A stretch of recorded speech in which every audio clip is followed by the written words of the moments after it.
So family, I'm just waiting for more people to get online. Um, so I'll be with you in a minute. Thanks for joining us on Live Light Well.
Well, shalom family, and welcome to Live Light Well. I know it's been a really long time since I've been on here, since my channel was hijacked,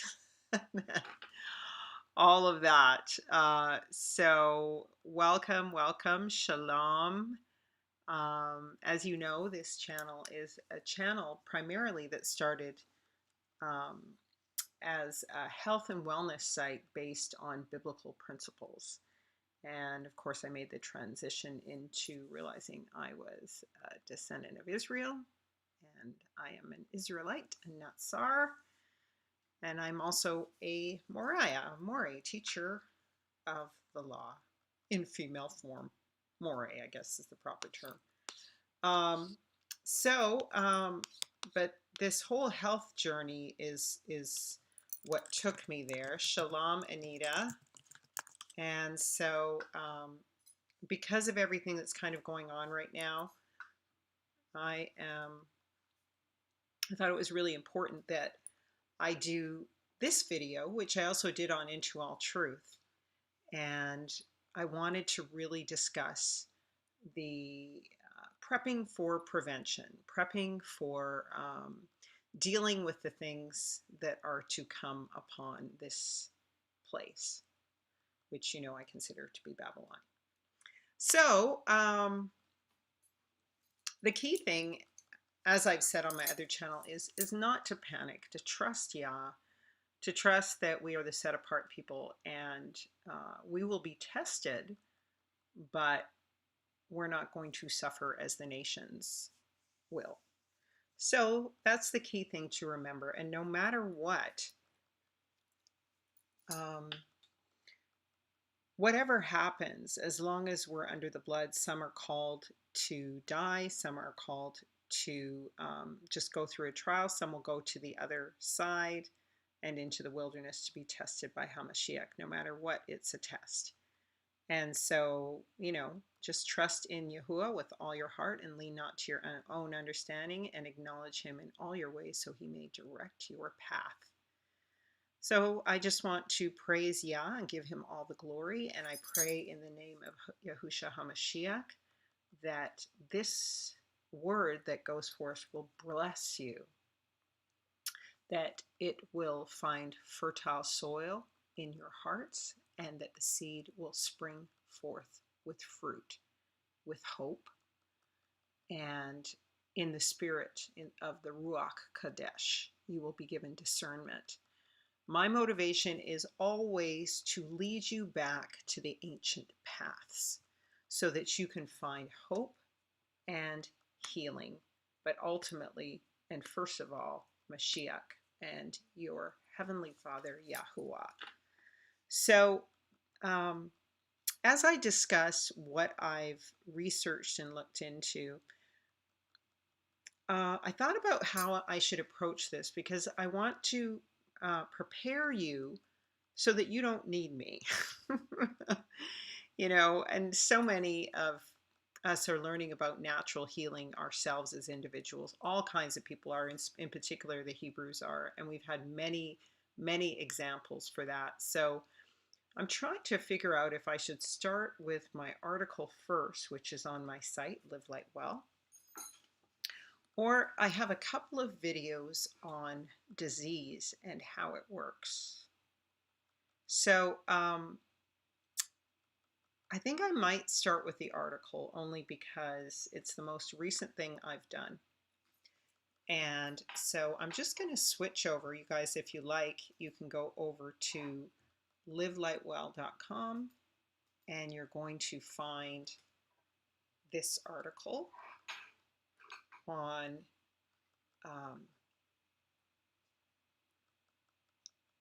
prepping for prevention. Now, this is just my cover for this particular broadcast, and there are many things for us to consider, and it is really encapsulated in this cover. But first, let me take you over to the article. So let me just see here what I do with it. Oh, there it is. Okay. Got a lot of stuff here, so a lot of slides. So if you guys will just bear with me, then you'll be able to catch up. So if you go to my site, livelightwell.com, here's the home page, and you just go to this tab, Blog into All Truth. You will find I'm going to be doing a lot more prepping videos on this channel, and these are some really good videos articles for you to take a look at. Healing in the Most High, healing reactions for when you're fasting and detoxing, ways to prevent that, and the best kind of juicer to buy and why, because it goes into the great things that juicing does for your body. But today we're going to focus on this article, which I suggest you save onto your phones. Prep for Prevention, Natural Health Amidst Plagues. And here we're going to go over to it, because I've forgotten my own title, you guys. Here it is. Plagues, Prep for Prevention, Natural Health Amidst Plagues and Affliction. So I just wanted to show this to you. So this is a reference for you guys all to go to find all of this information. And so what I say again is that healthcare is of the utmost importance when you are prepping period. And of course, when you're prepping for plagues, like well, you're not prepping for a plague, but you're prepping for prevention and the advent of any health concerns. Because historically in scripture, what tends to happen is that Yah will send the sword and famine, and there will also come plagues because there's a lot of death and starvation, which creates disease and creates a lot of creatures coming in to digest, people who are no longer with us. So this is why healthcare is so important. And so this is a prepping video. And this is also a video to help you just maintain your health or even fight any illnesses you have. And of course, this is always, always going to start with eating Hebraically, eating a diet or a livit that comes from scripture. So you're always going to want to be eating according to Torah. And this is one of the things that is going to prevent us from death. But of course, the most important thing is that you have the blood on the doorpost. In other words, you're under the blood of Yeshua or Yahusha HaMashiach, and you know that your Father is Yah, and you're obeying his laws, statutes, and commandments. And of course, for those of you who are believers in Jesus or you don't believe in any of this stuff, what you can consider these as is the laws of the matrix, the laws of the earth, because Yah says that Yeshua said, not a jot or a tittle of my law will pass away until all things, not just some, but all things be fulfilled. And that Israel will come returning to the land with the law and the testimony of Yahusha HaMashiach, who others might know as Jesus Christ. So, but it's not the same person, but it is he is the Savior. Okay, it's just the name is wrong in Christianity. So we've got to obey the food laws, we've got to obey the divine order, and we have to return to the natural ancient paths. That is key to our healing. Now, why is this? Well, I'm going to get into it. But let's go back to the articles just so that you guys can take a look at it and you can follow along with me. So, healthcare is of the utmost importance when you are prepping to prevent disease. And so with the onslaught of viruses and plagues and pestilence, disease is going to abound. So this is certainly not an exhaustive list, but there's a lot of stuff here that should be very beneficial to you guys in terms of preventing disease and illness. And so what I'm going to say is, just for your sake, try to keep it simple. Get at least 3 from each category, or 1, because there's a number of categories here.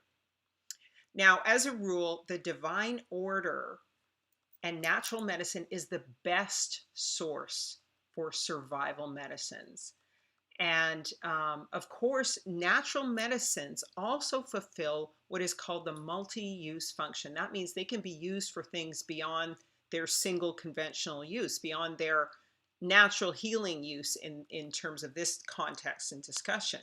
So multi-use substances are key because they can be used in concert with one or another substance, or on their own, or even interchangeably.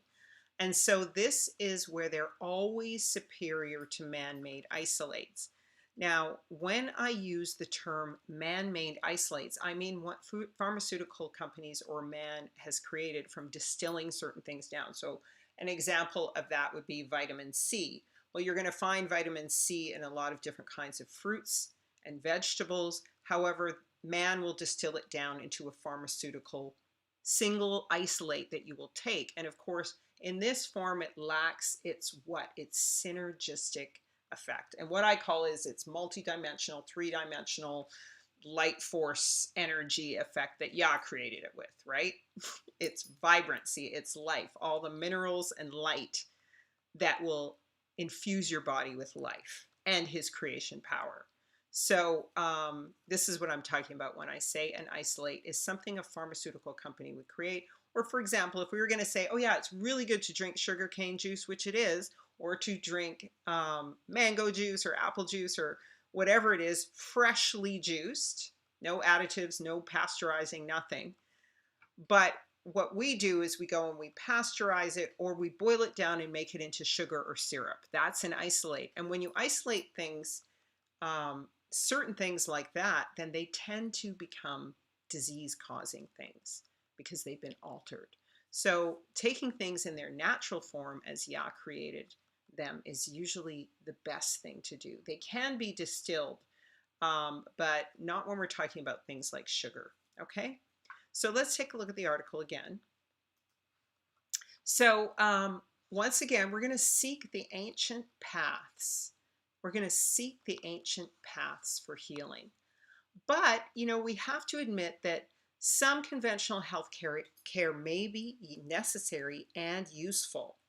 Unfortunately, it won't necessarily be available. It has a shelf life and it's expensive, but it must be taken into consideration, especially those who are elderly or who are on medication, have been from the time they were children.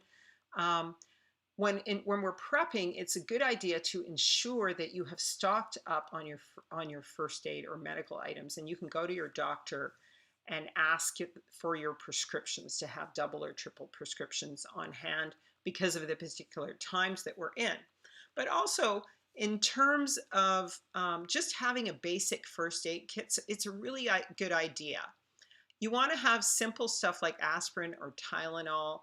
The other painkillers tend to really tax the liver, and the liver is key to healing. Also, we want to avoid antibiotics, but I do say, yeah, have a little bit of polysporin or polysporin eye drops for things like pink eye or eye infections, first aid bandaging kits. An enema bucket is always good. It was always with disposable tubes. You can get ones that kind of look like hot water bottles. They're always good for a quick detox and purging of the system if someone's getting really toxic. Okay, and of course, like I said, the prescription meds. Now, 70% of pharmaceuticals have active ingredients and packaging that is coming from China. So it's a good idea with things slowing down over there to stock up on your prescriptions, okay?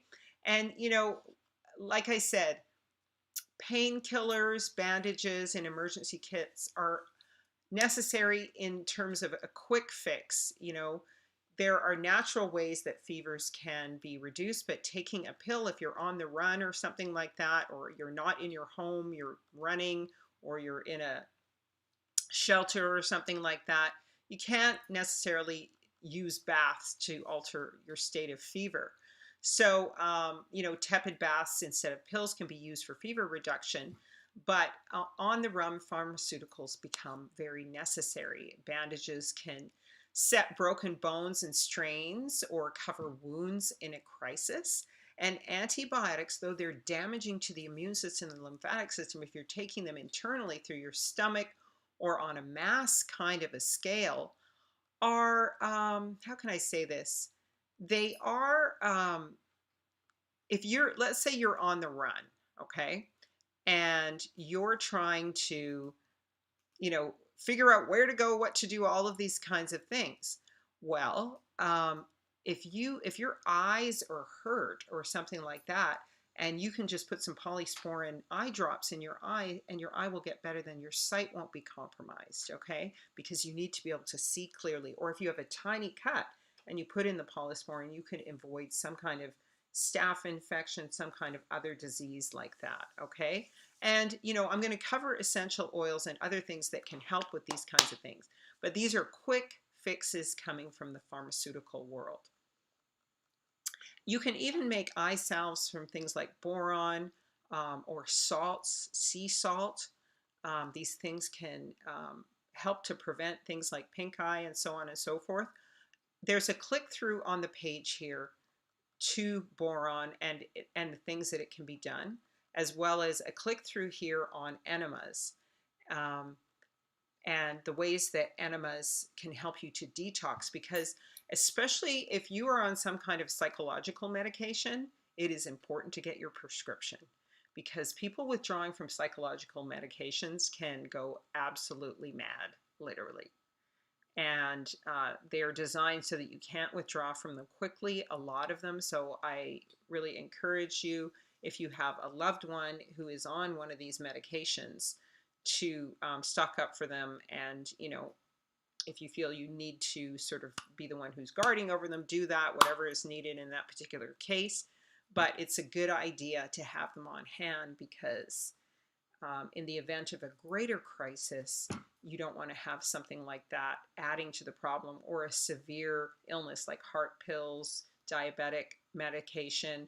I'm somebody who's into detoxing the body and dealing with these things naturally. We're going to go into some of the things that do that. But in a pinch, if you haven't been able to do that by now or by the next crisis that comes up, make sure you stock up on your medications. Now, another thing that I said really helps with people who are dealing with severe illness is enemas. And you've got to counter that, however, with juicing. Because what it does is it helps to clean out the lymphatic system very quickly if people are detoxing and their brains are going nuts. Okay, so usually what happens with pharmaceuticals. So, but again, I am not a doctor. I showed the disclaimer at the beginning. You'll have to consult a doctor for these things if you're talking about medicine and healthcare. I'm just passing on research that I've learned, and it's your choice to do what you choose to do. Okay? I'm here to try to empower you to look after your own health so you don't need me. Okay? So now, according to the FDA and the World Organization, because of there's going to be a shortage of supplies because of infections going around the world right now. And so, and a lot of times, pharmaceutical companies, medical systems will take their, I guess, right of intervention, I guess you want to say, and grab all those supplies themselves. So it's important to have some of them on hand, just so that you don't need to worry about it. And then as a prep, in this time of testing, because I honestly think this could be a time of testing just to get us moving towards having the bug out bags, having the natural medications on hand, having things available, so that when the real crisis comes, we will really be prepared in the event that this is just, because I still haven't made up my mind, family, on this, in the event that this is just a kind of a false flag. Okay? So another thing I really suggest, family, is that you seriously look into alternative herbs. Okay? And that is because a lot of them can still be found in nature. You can stock up on them yourself. They're a lot easier on the body. And then you're not necessarily dependent on pharmaceutical companies for your health. Because in a sense, and I'm going to say this, hi Tomiko, it's nice to see you back again. What happens is that when the medical system starts to control stuff like this, it becomes a control for you. Your health can be bartered with, and it can become a factor of, if you don't take this shot or vaccine, we're not going to give you heart medication, because you're going to die anyway if you don't take our vaccine, right? So that's why it's really important to try to move more so to natural remedies. Fasting is another main one, but you can get my book, Chaya, Eat, Life, and Fast, for more information on that. So once again, we're going to return to looking at the ancient path. Who were the ancient healers? I mean, we know there was Hippocrates, we know that there was Imhotep, and there was Noah. And a lot of the Hebrews already know this, but there's a lot of people who don't actually realize this. Hippocrates said, let your food be your medicine and your medicine be your food. And he said that the gut was the seat of health. And of course, Hippocrates learned much of what he learned from Imhotep, because we know that the Babylonian system that was established probably pre-flood, but then was present in Egypt and then also in Babylon, also then moved on to Greece and then Rome. They have all the same gods, just rebranded with different names. And so the spiritual health practices, scientific beliefs were very much the same. But of course, Israel also very powerfully influenced these nations. So, um, when we look at the book of Jubilees, chapter 10, verses 10 through 14, we find that the faithful angels of the Most High taught Noah all of their medicines. For he knew that he would not, that they, the human beings, would not walk in uprightness, his descendants and sons, nor strive in righteousness, and that we, or they, explained to the angels, explained to Noah all the medicines of the fallen angels and evil spirits' diseases, together with their seductions, and taught Noah how he might heal them with the herbs of the earth. Right? So this is Yah's pharmacy, right? So we can really trust that Yah has had us in his hands from the beginning, and in particular, Israel. Okay? And so it says, and Noah wrote down all things in a book as we instructed him concerning every kind of medicine. Thus the evil spirits were precluded from hurting the sons of Noah, and he gave all that he had written to Shem, his eldest son, who is the great, great, great, great grandfather of Abraham and Israel. Okay? For he loved him exceedingly above all his sons. So, who are the ancient healers of today that we can get clues as to what these herbs are from? Well, obviously, and you guys know my channel, it's Dr. Sebi. Okay, so, and of course, many of our famed natural healers are always persecuted or killed for the vital information they provided around healing, and it's no wonder that all of their herbs tend to have a lot in common. Okay, so the North American healers that we can look at today and see what their remedies had in common. I'm just going to choose, I chose two for this article. And I chose Dr. Sevi because of his Afro-Biomineral diet. And we know that he was cured of impotence, diabetes, and actually psychological illness by doing a 90-day fast and taking herbs from a man from Mexico. Okay? And then he studied herbs in West Africa and all over.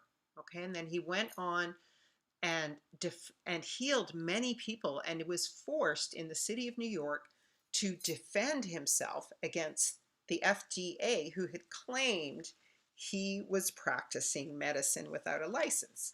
Well, so he eventually actually was able to prove with evidence that he had cured AIDS, diabetes, cancer, and more with herbs. And he was not convicted of practicing medicine without a license. Why? Because as he said, he wasn't practicing medicine. He's a herbalist. Ta-da! So there we go. The line of these herbs is passed on from Moshe to Shem, all the way to Sebi. Okay? And he was a self-taught engineer who eventually went on to do engineering over the city of Baltimore. And he spent most of his childhood observing the procession of life. So you can see he was observing Yah's order until he was 20. And that's when he went to school, and he went onto a ship. And then that's when he started to go to school and learn engineering. So according to Sebi, our pituitary gland is made of carbon and our cerebral cortex copper, and these are the two elements of a power generator. And he used herbs to maintain the electric body. So one of the first things I want to come to is Sebi's bio-mineral cleanses, Bio 1 and Bio 2. We're going to go into more of his products and his iron supplement Maya, and then he also used Irish moss. I always talk about these things because Irish moss has most of the minerals our body needs, and as well as his Maya supplement also has that. And then the Bio 1 and Bio 2 will help to cleanse mucus and invaders out of your body. Because when you're dealing with your health, it's really as a result, and we're going to watch this video eventually by Mark James called The Cause of, basically on the cause of disease. But we need to pull all the mucus and toxicity out of our body, flush and cleanse it out of our body as we are adding nutrients and strengthening it in order to heal most diseases, okay? That is the ancient path of healing, and it often works very well with herbs. Now, as just a little sidebar right now, you guys, you may notice I'm wearing a lot of jewelry. I'm actually wearing jewelry under my clothing. And this is something that Yah kind of put into my mind based on a discussion I was having with a friend of mine who's an electrician. And I've been studying a lot about power because I'm trying to learn about a whole bunch of off-grid stuff, which I'll eventually share with you about power and prepping for if everything goes out. But we are Yah's vessels, his holy vessels of righteousness that he is going to call to come into his temple.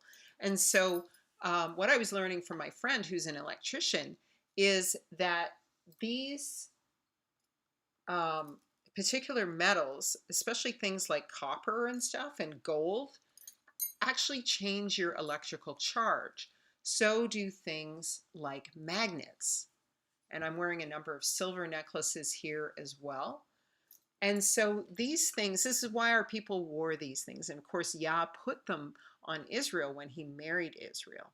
He put them when Isaac's envoy Eliezer was sent to go and get Rebecca. He gave her all these jewels and put all these bracelets on her. And when Yah talks about finding Israel and cleaning Israel up and marrying Israel, he puts a ring in her nose and he puts all these bracelets and necklaces on her because just to convey the value. But also, it also brings health to our body. It corrects our field. And this is in line with Sebi's view that the body is in fact electric. And of course, if you watch my video, and I really encourage you to watch it, Fearfully and Wonderfully Made, please do watch it because it talks about, and I think it's on this channel and it's on Into All Truth. And it really talks about how the body is designed in line with the earth. And Fearfully and Wonderfully Made takes a biblical view of the design of the world.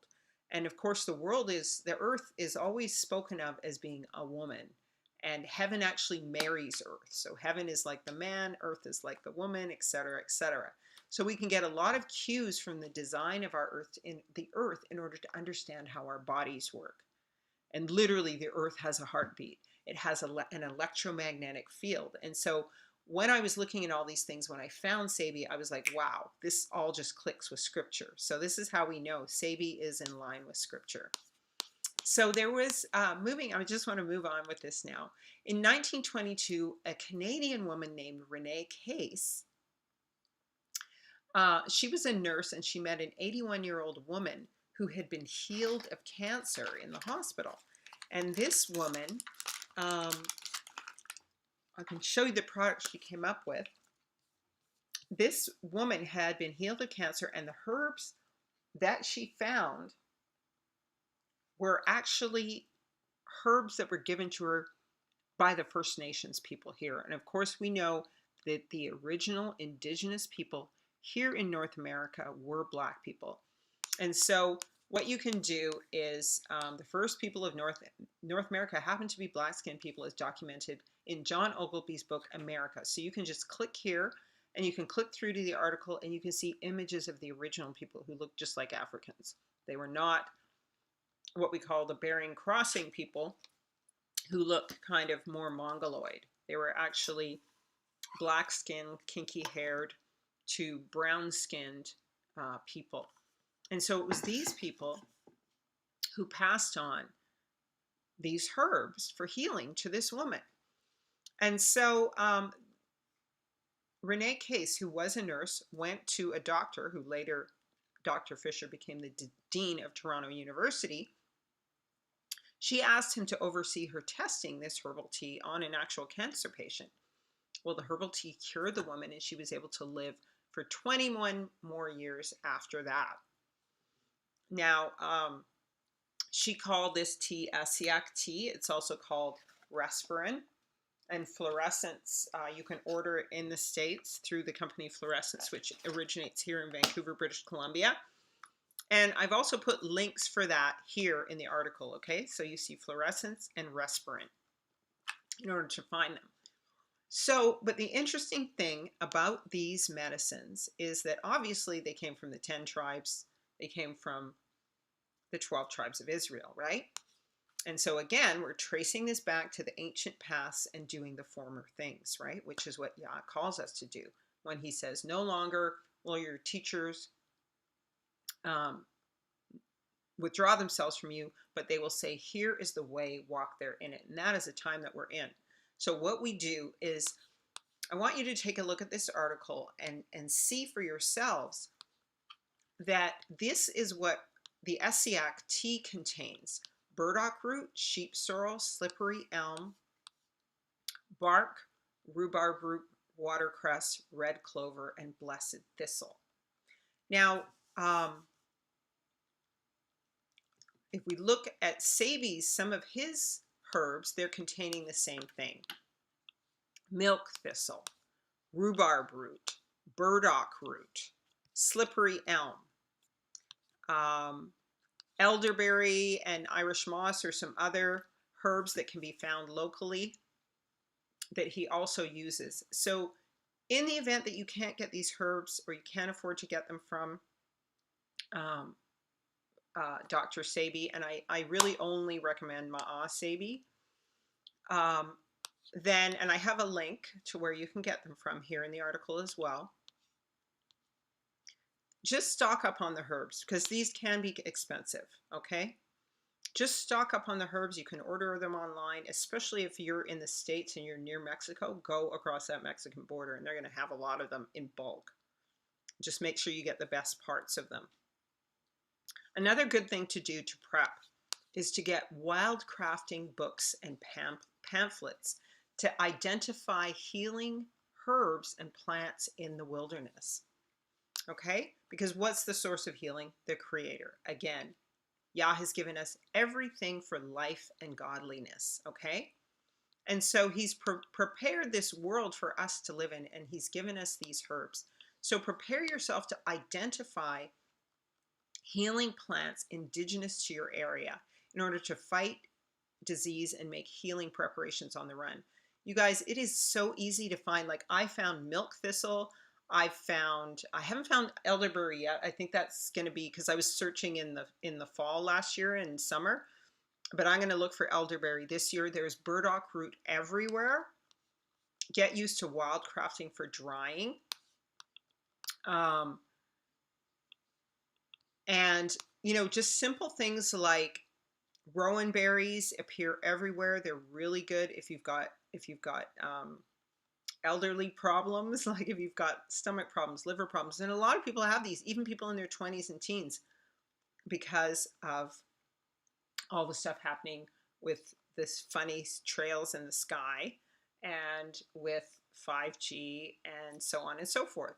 So a lot of people are suffering. So when you're dealing with things like dandelions, dandelion roots, these kinds of things help to detox the liver. And ironically, what's happening is that here in Vancouver, they have what they call this invasive plant. They're saying that Japanese knotweed is this invasive plant that's in BC, just taking everything over, taking all the other plants over. And really, it's like Yah is going, okay, eat this stuff to prevent the imbalance that's happening around you.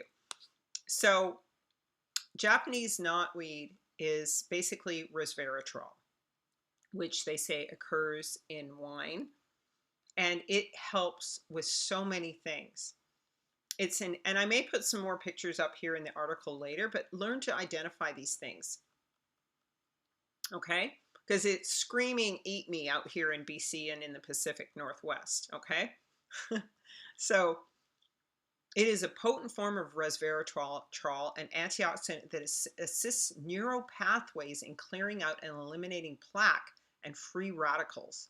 Okay, so if you've got Alzheimer's or brain problems, which is usually congestion of the lymph and the brain, and what I'm going to show you in a minute is I'm talking about the solutions first, and then I'm going to talk to you about what we understand the disease to be, according to many people, the diseases around us that are compromising us and sort of causing epidemics around us, okay? So it is good for congestion in the brain. The lymphatic system, again, as I always say, it extends into the brain. Conventional medicine only admitted this 3 years ago, but of course, all these other doctors have known it from the beginning of time. Of course, Noah included. So the lymphatic system, which is in the gut and all over the body, extends all the way into the brain, which influences your appetite and what you eat. And that's why we have the laws of Ya around food. So if you are having Alzheimer's symptoms and stuff, it's your lymphatic system, acid in the brain, parasites, whatnot, okay? And so this resveratrol helps to eliminate plaque and acidity in the body and in the brain. It's ideal for cold, cough, and respiratory disorders. And so if you're driven to fight a virus, you can just pick it, use the roots in juices if they're wet, or dried in teas. Okay? And of course, it's heart healthy. It also acts as a bit of a laxative. You have to rotate out of this protocol for a little while if you're trying it and then go back on it. It's good for blood sugar regulation. Now, this is conventional medicine talking about what this does. But I am going to be sure, because based on my understanding of how medicine works with the body and the lymphatic system, it's got to be a parasite and an acidity killer, and it eliminates it through your gut, all of those things. So then when you have less acidity in the body, or things sapping your energy and stuff, your digestion improves, your blood sugar improves. You no longer have acid wearing down the walls of your lymphatic system, or causing blood clots or stressing your heart. Okay, so and it's helping you detox your liver. Again, this is what natural herbs tend to do. So also this is rowan berry, but elderberry is one of the big ones, and they can usually be made into fruit leathers or syrups. I just made this syrup by boiling up some berries with water and then straining it out, and then I bottled it just like you would if you're bottling preserves, in a boiling hot bottle, sealed it tight shut, and then would just add it to drinks, okay? Or you can make jelly fruit roll-ups with it and use it as doses that way and preserve it that way. There are things like chewing pine, cypress, spruce tree resin. I've already shown this to you guys before. This is tree resin, okay? This is actually frankincense. You can chew a tiny bit of this, and because this is actually what naturopaths will recommend to you, they'll call it something like Serrata powder, and they'll recommend to you to take daily. Because what does it do? It's coming, we're built like trees. Again, these are overarching principles. We are built like trees. So there are things that come from the tree that benefit us, whether in the form of oils, essential oils, or if we're eating these resins, they assist our stomach. They kill bacteria in the mouth. So they help to keep your teeth clean, okay? Kill bad things in the stomach, all right? Monsters. Okay, so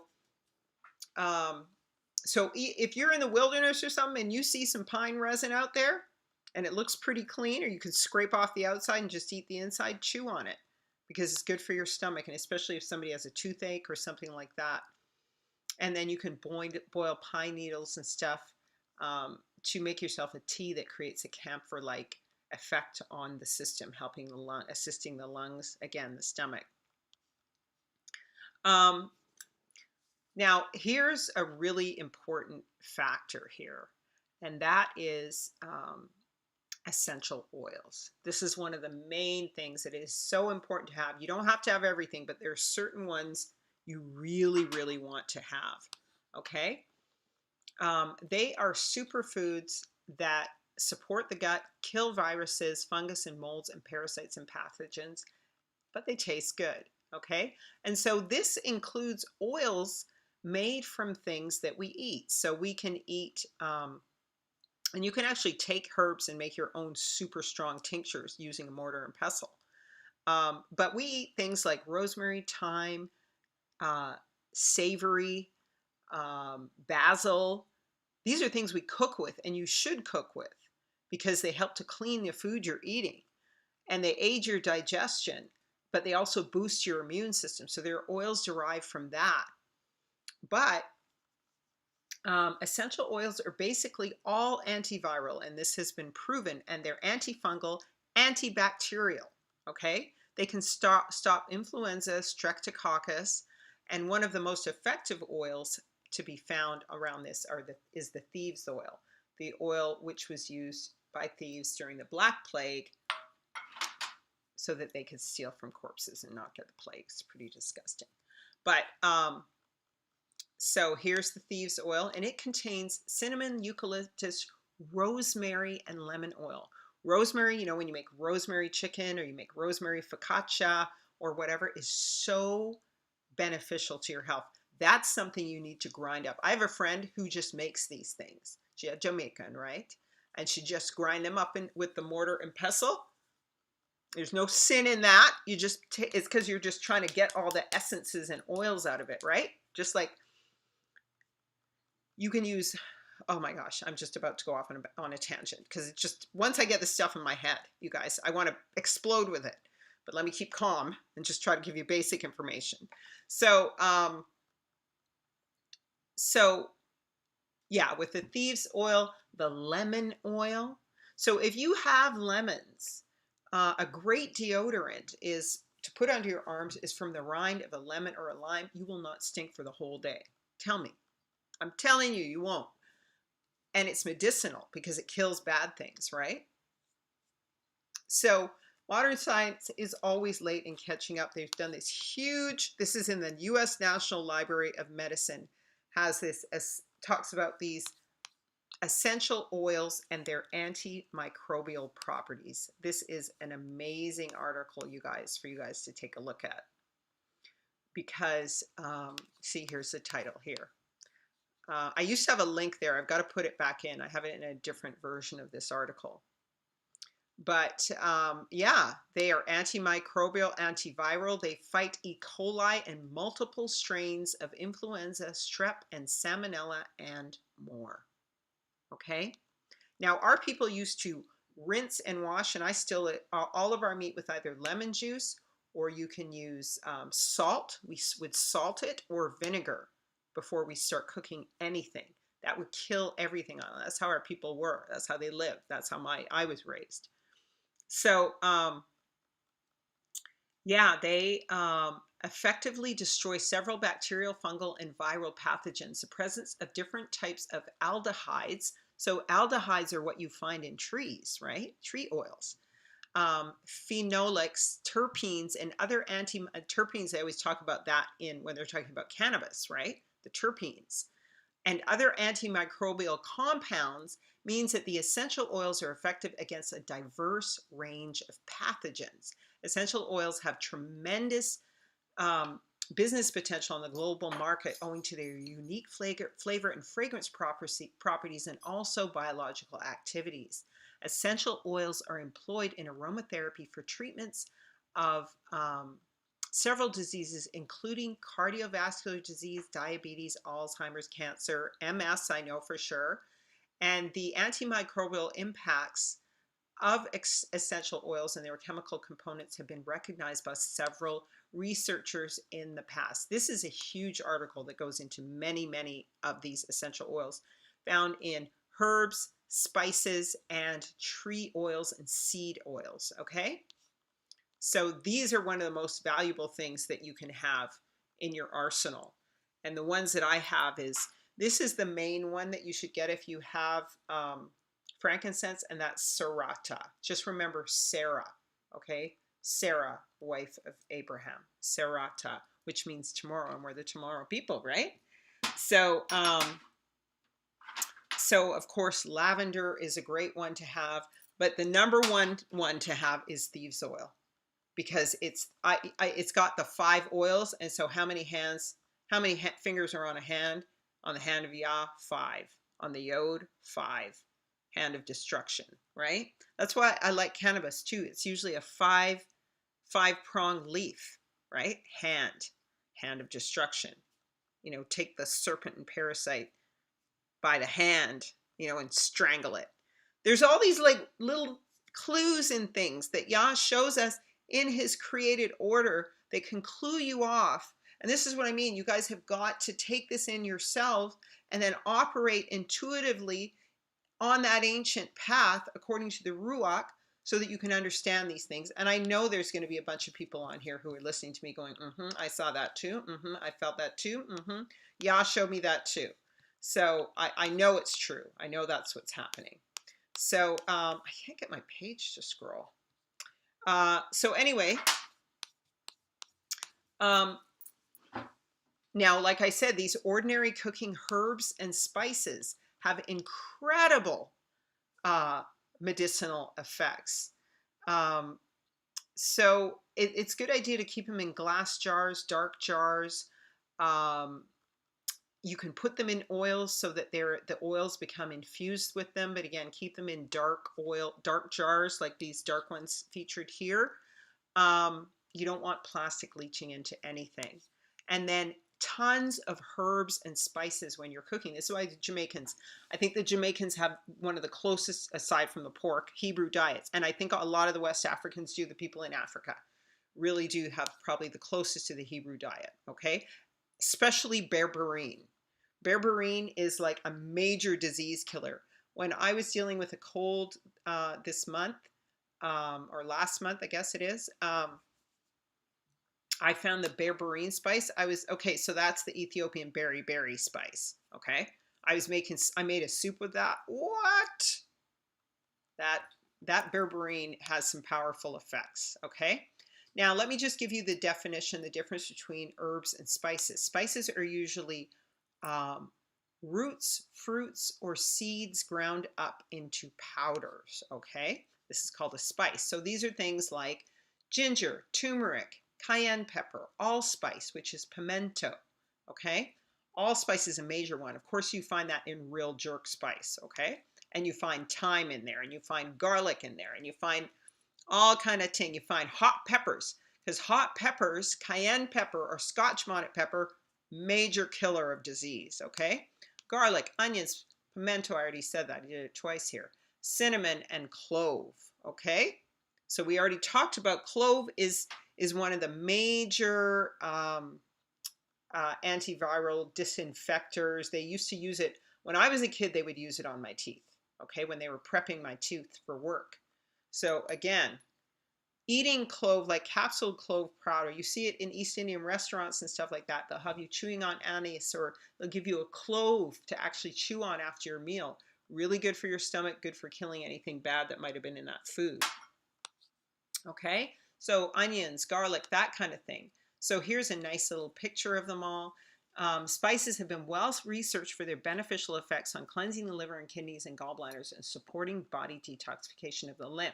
We always want to think about the lymphatic system, cleaning it out. The whole world is polluted right now. The water shows that pollution. You can think of the soil and the water on the earth as your lymphatic system, okay? The soil of your body and some of the waterways of your body, okay? And so it always has to get cleaned out if you're going to clean up your body, okay, and get into good health. And so, these spices, or I'll go into them individually in different segments, but these are just some basic ones. Basil, garlic, turmeric. This is burdock root here on the right. Okay, there's some thyme, and then the cayenne pepper in the back. I get these things at Superstore. I don't know what you guys have for your big ethnic kind of store in the States, but I'm sure you have your ethnic sections. And of course the basil leaf is just great. I can't, when I had my cold, I would just make tons of pesto sauce with fresh, it's not savory. I was making it initially with just onion and a bit of cayenne pepper, but lots of lime and basil. And I would just put it on some bread and I would eat it first thing in the morning. It would just blast out my throat.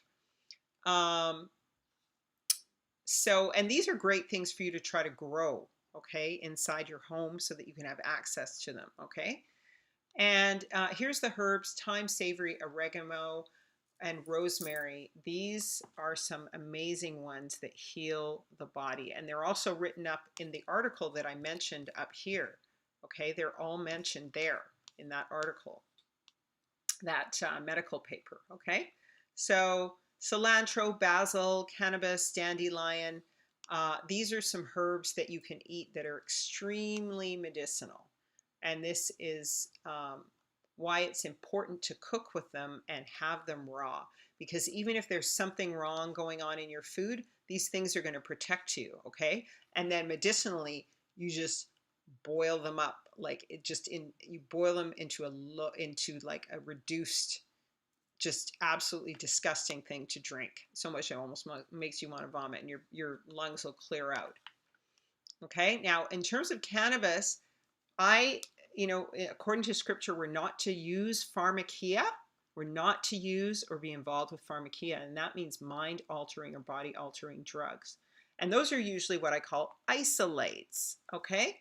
Things that are isolated into a drug form, a pharmakia, pharmaceutical. So we always want to use things as Yah created them with their three-dimensional impact. And so I do recommend that people use cannabis. It has a great flavor in salads and stuff like that.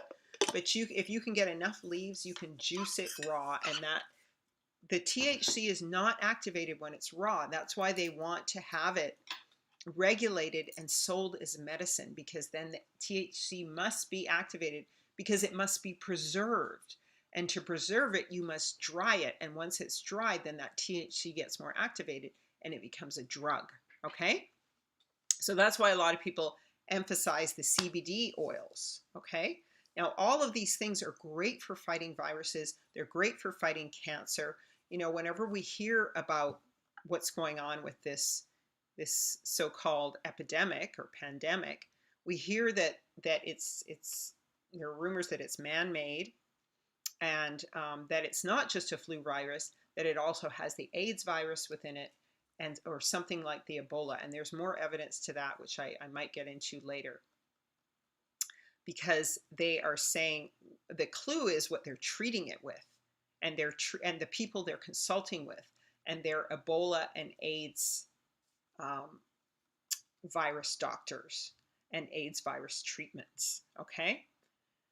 Now we know that with these herbs, okay, Sebi was curing AIDS. Okay.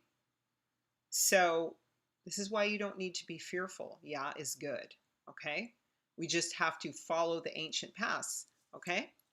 So cannabis, you can juice it, and you can children have taken it. There is a doctor who cured his wife of multiple diseases and got married to her after he cured her. And he just gave her juiced cannabis, because he met her when she was like 16, and they married years and years later. But he just gave her juiced raw cannabis. And he also treated babies with brain tumors with it. So it's just a food at that point, and you don't heat it. As soon as you heat it, it activates THC. I don't like drugs. I don't like drugs. I'm really sensitive to stuff like that. It makes me crazy. Drugs, I don't like them. I don't like THC. So the other alternative, if you can't get the raw, is to just use the CBD oils. The CBD oils tend to they'll have like 0.01% THC in them, just so that they have that full spectrum, the 360-degree spectrum, three-dimensional spectrum of healing in them. They try to maintain that. So you can use things like CBD. So another oil to stock up on is black cumin seed oil. Okay, and you want the variety, hold on one second. That is, I hope there's nothing like filthy in my background that's going to show up when I step away, but I don't think so. Let me see here. I wanted to show you one of the oils that I have. Got it. So, the black cumin seed oil that I was using. There's one that I was using that is from Israel, and then there's another that I found from NRX. And so the one from Israel is the potent ingredient is in it. Now, forgive me, guys, I'm an old lady here. Is Nigella sativa seed. That is the black seed. Okay. And so I got this NRX one, but I also got one from Israel that was really, really potent. And I was taking that when I had a little bit of the flu this month. So that was very helpful. But I think this is one you can also get in the United States. All right. So I mentioned CBD oil, oil of oregano. Sorry, I just swallowed a bit of water. Tea tree oil. I already talked about serrata, frankincense. Castor oil is also a good oil to have, good to put it on your body. Now, what I would do is key lymph node areas are under the breast area. On all of your glands, you have major lymphatic areas running across here. So you just part your hair in the middle and put the oil over top of your head and in a part, all the way down the middle. Divide your hair into 4, and mix it with a bit of thieves oil, and apply that to your neck and your head at night, okay, before you go to sleep. Okay, DMSO is another thing if you're dealing with ear pain, that kind of thing. All of these oils on your ears, behind your ears, on your glands, and all over your head, okay? They'll make your hair grow too at the same time, but not in the wrong place, on top of your head. But, and coconut oil. All of these things are antifungal. Cancer is associated with acidity, with the body overproducing cells because of the acidity and poisoning of the blood that comes from the breaking down of the immune system and the multiplying of pathogens and stuff. And so a lot of these oils will kill molds and funguses that create more disease and acidity in the body, or that are the byproduct of a lot of yeast in the body. Okay? Now, these oils can also be combined with things like baking soda, charcoal, or resin powders to make toothpaste. Okay? And so this is what I mean. They can be used as oils on the body, oils on the hair. They can be used internally, externally, where there's pain, to kill things, especially like CBD oil, or if you're using, like, I will actually use a THC-based oil, like Phoenix Tears or something you can use externally on things that, for example, if you're talking about AIDS or Ebola or something like that, or if you're talking about cancer, you're dealing with cysts and stuff in the body, moving around in your body, violating your body. And so a lot of these oils applied topically where you're finding that there's pain and stuff will smart these things, okay? So, yeah, so a lot of these things can be used to make things like toothpaste, can be used to treat bug bites, all kinds of things. And so here are some natural chemicals, multi-use chemicals that I also suggest and recommend. Sorry guys, I'm making a mess here. I got too much stuff on my desk. It's just how I am.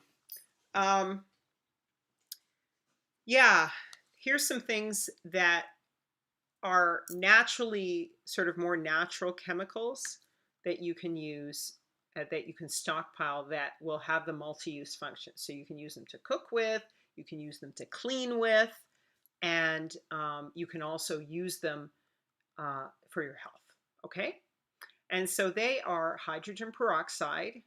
And there's, again, I've done a link here where you can click through to all of these hydrogen peroxide treatments.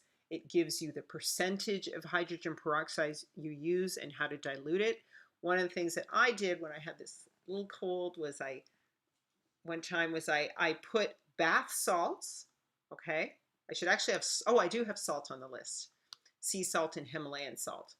Um, I used bath salts, and I used the thieves oil, or I would use the clove, powdered clove, with hydrogen peroxide in hot water, and I would just soak.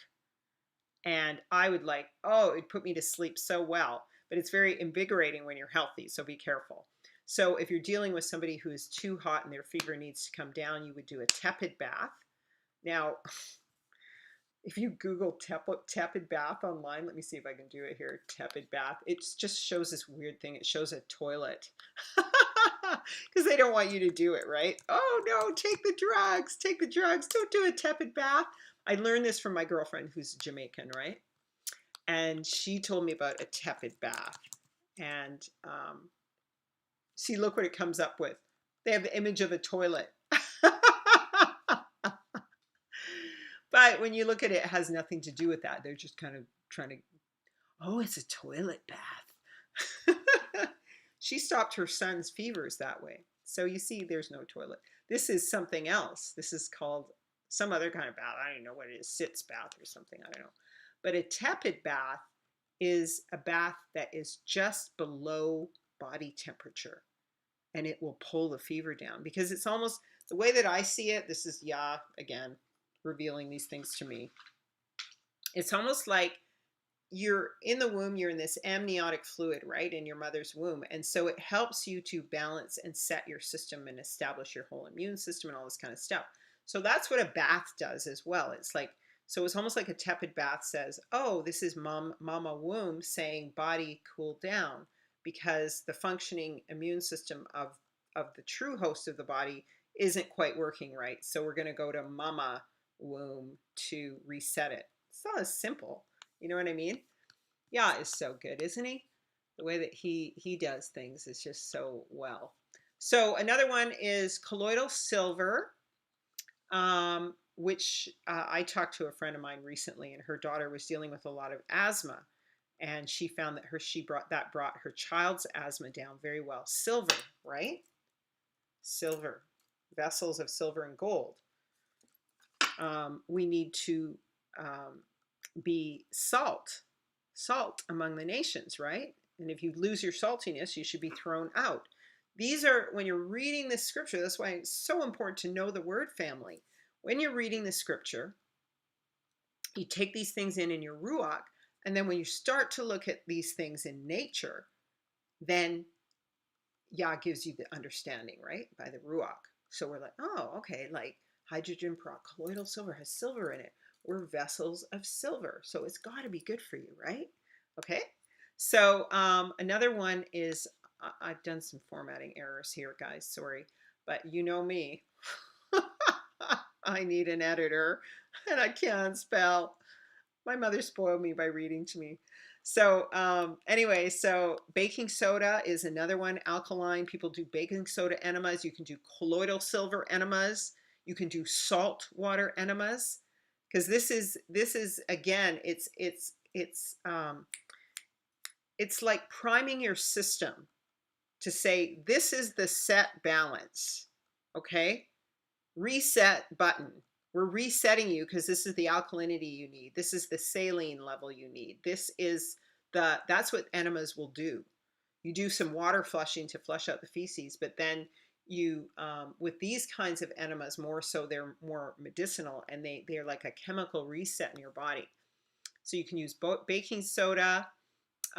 Things that you can clean with, obviously, are charcoal, but charcoal can mop up a lot of toxins in your stomach. Bad things hate charcoal. Bad things hate bentonite clay. Bentonite clay has tons of magnesium, very alkalinizing.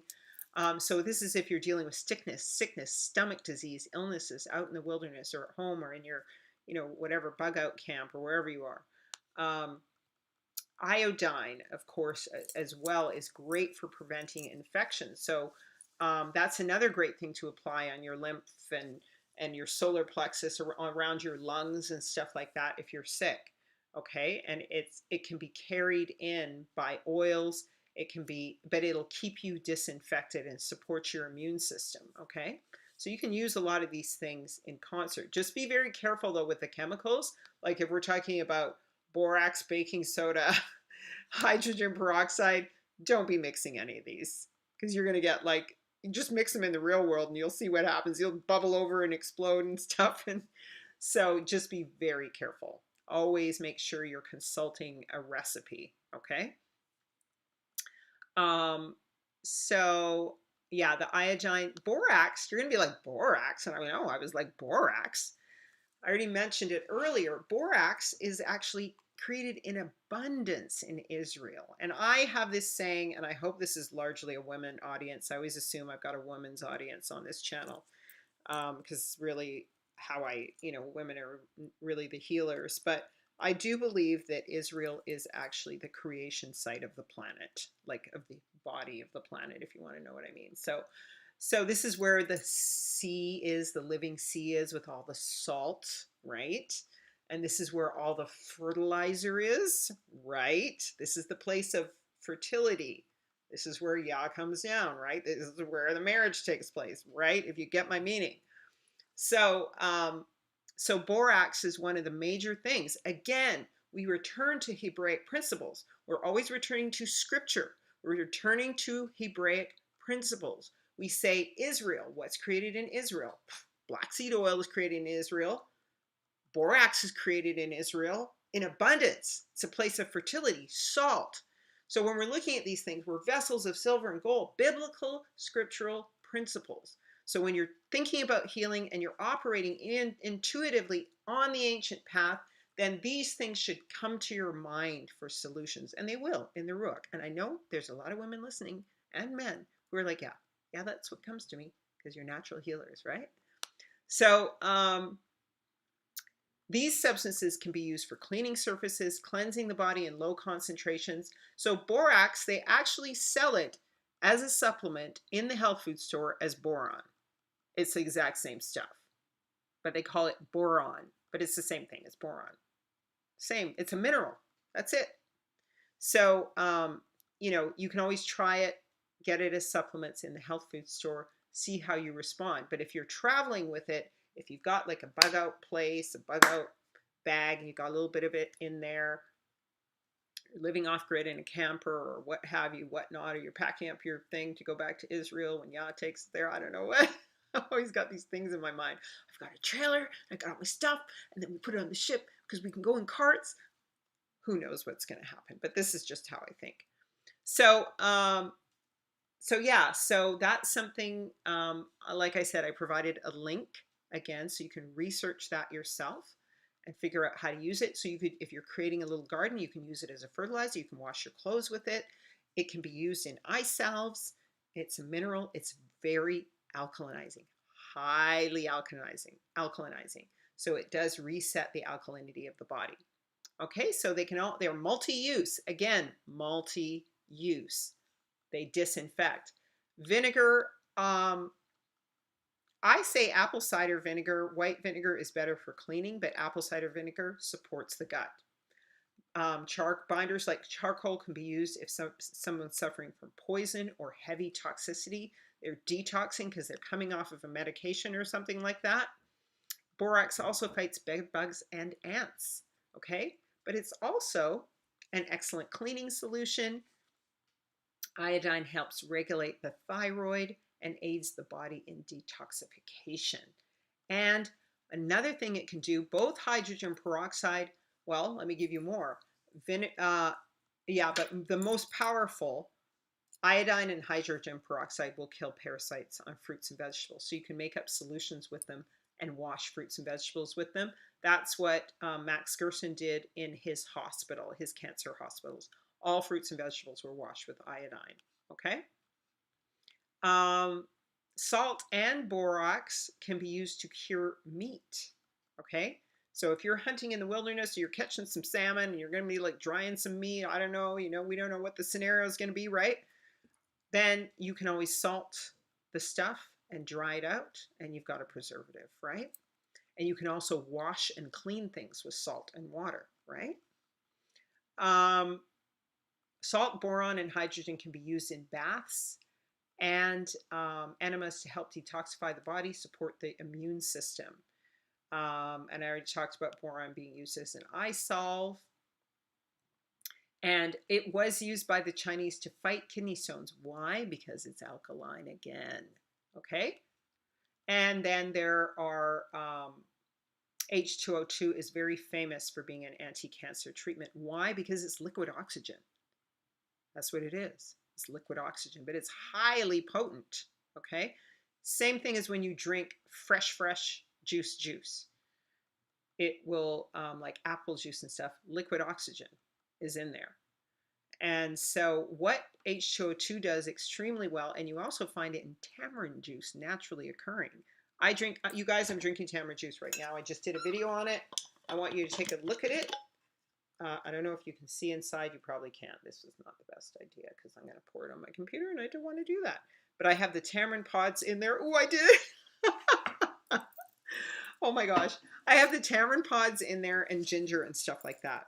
But it is extremely alkaline and it has naturally occurring H2O2 in it, as does Manuka honey. Okay? Manuka honey is made from bees that feed on tea tree trees. Okay, get it? Special tree oils, healing tree oils, very medicinal things, have these things in common. So, let me see. Yeah, so just imagine you got a bunch of worms and bugs and slugs under cold, dry rock. Imagine that's the inside of your stomach, okay?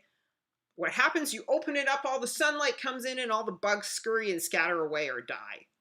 That's what happens when you pour oxygen into your gut through juicing or through tamarind juice or through, what's it called, H2O2. And what this does also is it breaks down the biofilms of parasites and pathogens. Because what they do is, you know, they're just like Satan, the serpent, right? They cloak themselves. They steal your identity. Always identity theft with Satan, right? It's always identity theft.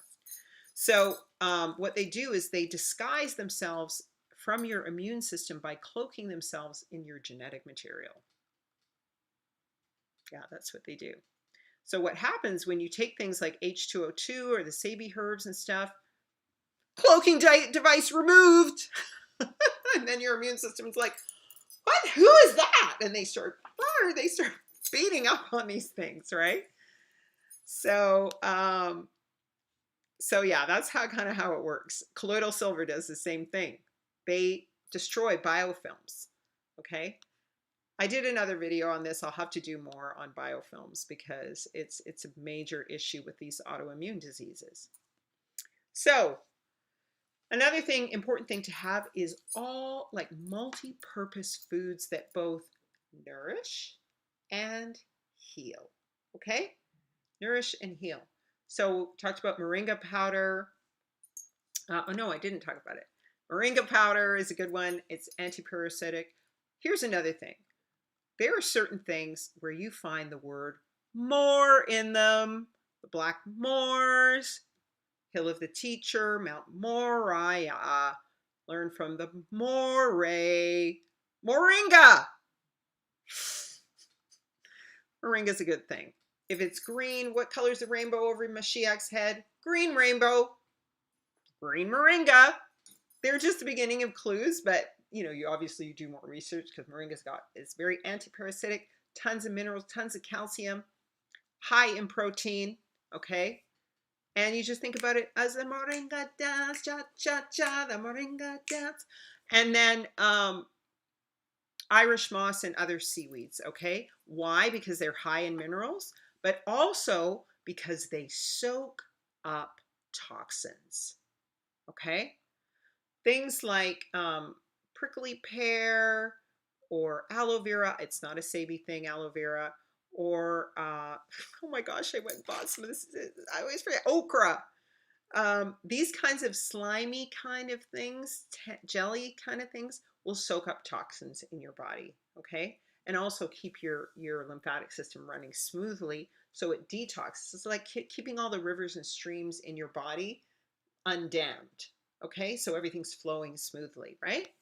So Irish moss and other seaweeds. So I'll use, like I said, I make a broth out of Irish moss, dulse, and nori. And I just grind it all up into a powder. I may add some cayenne, some onions, stuff like that, and I make that as a soup base, and it tastes as strong as chicken soup or beef broth, especially if you add some tamarind and tomato or something. Okay. Apple cider vinegar and sauerkraut do what? They support the gut. What does that mean? They add good bacteria. So if you're strengthening your immune system, always the same principles. You are adding more good bacteria to fight the bad bacteria. What do antibiotics do? They kill off the good bacteria and let the bad bacteria flourish and spread in your lymphatic system. So the natural fighter are natural probiotics, okay? You can get those capsules, but again, you always want everything as it is created by Yah, okay? So as it is created in nature is always the best way to go. Sorry guys, we're losing light. It's getting a little darker here, but you know me, this is what I always do. So I should buy a ring light at some point. You know, I actually have one on this mirror, but I can't find the plug. Anyway, you guys, I'm really just a nerd. I really am. Anyway, so sauerkraut and apple cider vinegar, kimchi, all of these things have that good bacteria, only vegan kimchi, okay? And I have a wonderful kimchi recipe on my site. You guys, best kimchi I have ever had. Oh my gosh, it's so good that I put on my site. Look it up. Anyway, citrus fruit, coffee. Coffee, good for coffee enemas. Coffee is a natural superfood, okay? We already went into moringa being high in iron and protein. It's also a parasite killer, and it's a dry food, so it doesn't go bad. Irish moss has 92 of the 102 minerals that our body needs. I already talked about the soup stock base. Contrary to popular belief, coffee is a superfood. And you just can roast the beans, get them green so they're preserved all the time. You don't need to worry about, oh my gosh, are they going to go bad? No, because they're green. They're going to stay around for a long time. They're not going to go bad. And then you just roast them on a pan. You could roast them on a pan on a fire. You can roast them in a popcorn popper. And what they do is they help your body detoxify, raise your glutathione levels, and help your liver detoxify. So the light brown roasted coffee is the best. It holds on to the most minerals and what is it called? Acid, pantalic acid, I think it's called. Okay, so yeah, it raises the level of glutathione S-transferase and palmitic acid, sorry. And then what happens is that your gut becomes a sort of area where dialysis occurs, okay? Probiotics foods dual function, okay? We've already said feed your body while you add good bacteria and kill bad bacteria and scrub out your system, right? And we already talked about apple cider vinegar. So if you are sick, make your salads, everything with apple cider vinegar, with lots of pepper, lots of these herbs and stuff like that. Even if you put them on hot vegetables, you know, just as a sauce with lemon and so on, it will just build up your immune system, and the heat will push it into your body. Okay. Yeah, rub your lymphatic areas, like I said, solar plexus, behind the ears, over those major meridians on your head with citrus oils, with essential oils. Basic supplements you've always got to have on hand: vitamin D, okay? The vitamin Bs are also important, but parasites love vitamin B, and if you get rid of them, they won't be taking your vitamin B. It's better to get it from a natural food source. You can get it from apricot seeds. CoQ10, it's a ubiquitous, I think it's an enzyme, don't quote me on that, in our body that will also destroy bad things, okay? Essential to our body. People say it thins the blood, but I don't think it actually does that. I think what it does is it kills bad things so that your body, your blood normalizes. Digestive enzymes also age your health because you're supporting your gut with digestive enzymes. A lot of times, if you have acid indigestion and stuff like that, it's because you don't have enough acidity in your stomach to kill the bad things in your stomach and digest your food. So digestive enzymes help with that. Okay. when one is ill, your system becomes bound up and it's hard for you to digest. So digestive enzymes will help assist you with digestion so that you can actually take in nutrients. So if someone is ill, it's good to give them digestive enzymes. Okay, so to summarize, family, basic first aid kit, follow the path of the ancient healers, multi-use foods, oils, chemicals, stick to the essentials. In other words, essential oils found in trees, herbs, seeds, nuts. Store-bought supplements, stockpile multi-use healing naturally occurring chemicals, okay? And get those wild crafting pamphlets. I have a simple little pamphlet that I have. Even if you just have to print it out go to Staples and get them to laminate it there, find some pictures online of these plants, go to your favorite sites, YouTube channels, screenshot it. You can do it yourself, okay? But get them so that when you're out in the wilderness, you can find, I have pictures on my Instagram of wild milk thistle that I found and burdock root and stuff like that. So it's actually, once you go looking for it, it's not hard to find. It's right out there. It really is. So yeah, is good, right?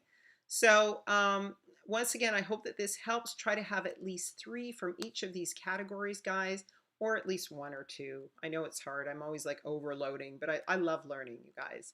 And I will do some updates on some of this, but I'm going to go heavy into prepping, guys. So there will be more prepping videos. But I want to move ahead with this discussion away from the prevention. And I really wanted to start with the prevention.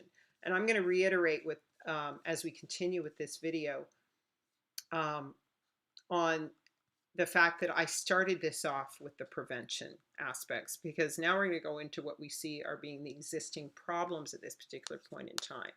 Okay, so what should I start with? It is important to prep.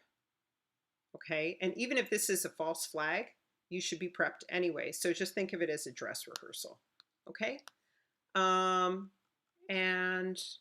let me just see here. What I'm going to do is run a cute little video for you guys on the cause of disease. Okay, this is called the simplicity of disease, just so that you guys can understand it. And once you understand it, you're able to understand it, you're going to be able to activate that ancient ancestral healing gene that was given to you by the Hebrews or by the blood of Mashiach, and you'll understand more about how to heal yourself. Here we go. Okay, simply put, cancer is... We have a lymph/immune system that identifies bad cells and terminates them so they can't replicate and spread. This is nature's intelligence at work. Lymph is also the body's sewer system. It's the major fluid of the body, much bigger than the blood system.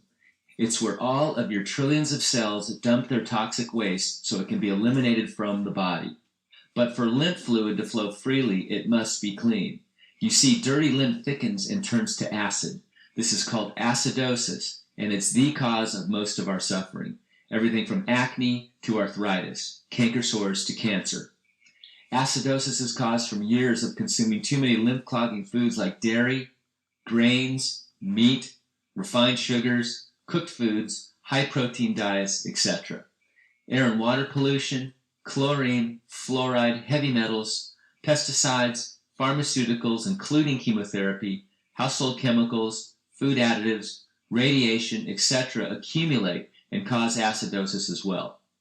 When acids burn away at cells, they can mutate and spread. Thick toxic lymph also becomes a breeding ground for viruses, bacteria, fungus, and parasites, which are all linked to cancer. Sluggish lymph also clogs glands and organs that produce immune cells and other things that strengthen our immunity. The medical community likes to only treat problems, so it goes after the specific cancer cells with all kinds of complex and sometimes barbaric methods. But the real problem is simply a toxic lymph/immune system. It doesn't matter what causes cell damage or where this damage is. The solution is always to clean your lymph. This is known as detoxification. It clears the way to let the awesome intelligence of nature do its job. No pill or machine can even compare. Eating fruit is a powerful way to detox the entire body. Fruit is alkalizing and it gets stagnant lymph moving to the kidneys where it can be cleaned. Organic herbs can really boost a detox. They increase lymph flow and strengthen the glands and organs necessary for strong immunity. The answer to cancer and all so-called diseases is found in nature. You want to overpower illness with wellness, and a strong immune/lymph system is the golden key. A true detox must include the intestines, also known as the bowels. This is the body's main channel for the elimination of toxic waste, and so important to your well-being that the natural health movement got started by focusing on this system. The small intestines are where digestion and the absorption of nutrients takes place.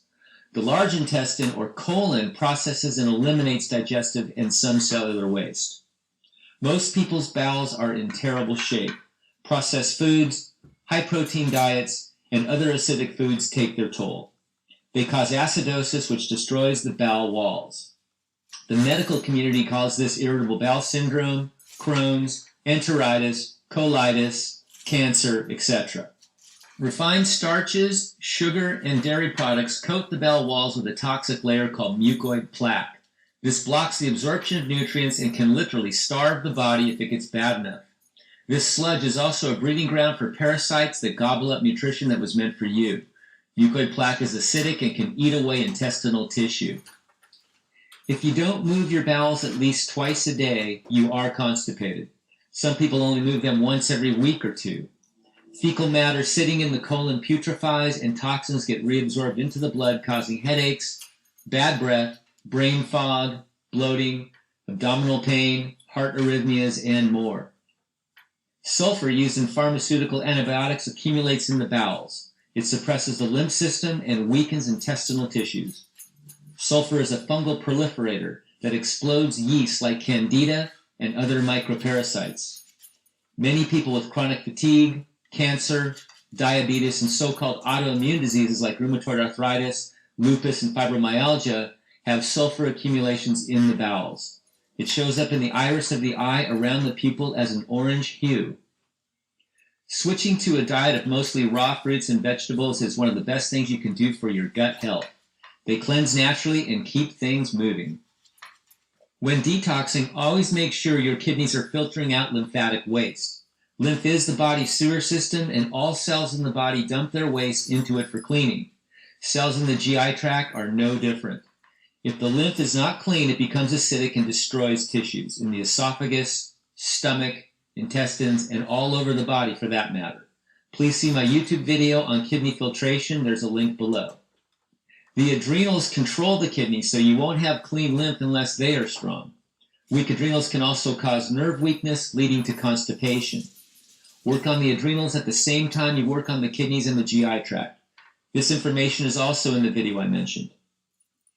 To detox and restore the intestines, use herbs that gently stimulate the bowels, are not habit-forming like laxatives, clean out bowel pockets, help break down mucoid plaque, stimulate lymph and blood flow, soothe and remove inflammation, kill parasites, and strengthen the intestinal walls. Cascara sagrada, plantain, white oak bark, and slippery elm bark are good choices, but a synergistic formula is much better in my opinion. I wish you many blessings on your journey back home to Wellville. And always remember, love is alkalizing. Thanks for watching. Okay, fam. Sorry about all the clanging around. I was like, oh, I just really was craving some, I just really needed some pineapple. So you can see from that video, once again, he's showing the same herbs that Sebi is using. And there's another doctor that uses them.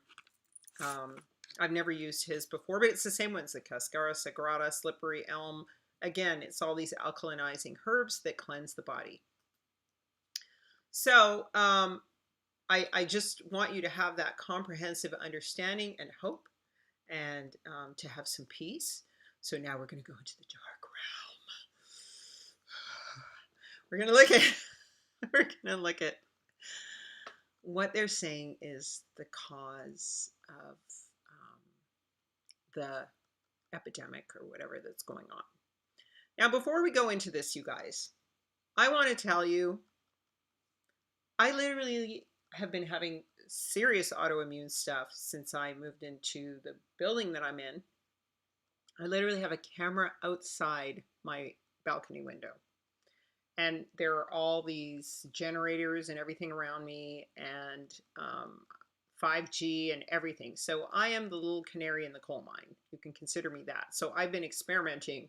Yaz had me here experimenting for like the last like 3 years or something. And so what I've discovered is that anyone who's dealing with an autoimmune issue, no matter who they're going to, so whether it's Sabi or if it's Max Gerson or whomever, they're always like, okay, you got to shield your house, you got to shield your body, you got to cut down the electromagnetic frequencies, you got to reduce your chemical exposure, you have to change all of your body lotions, you got to change all your hair lotions, you have to reduce toxicity entering your body. You can only eat organic, eat raw foods, eat all of it. Everything has to change. This is all about reducing toxicity. And so one of the first things that when I looked into Gerson, when I was quite having some real stomach issues, and I did Gerson for about 2 months. And I wish I had done it longer, but it's hard to do, man. It's a lot of work. I couldn't afford to because I couldn't take time off. But one of the things they had us do was to protect the house from microwaves.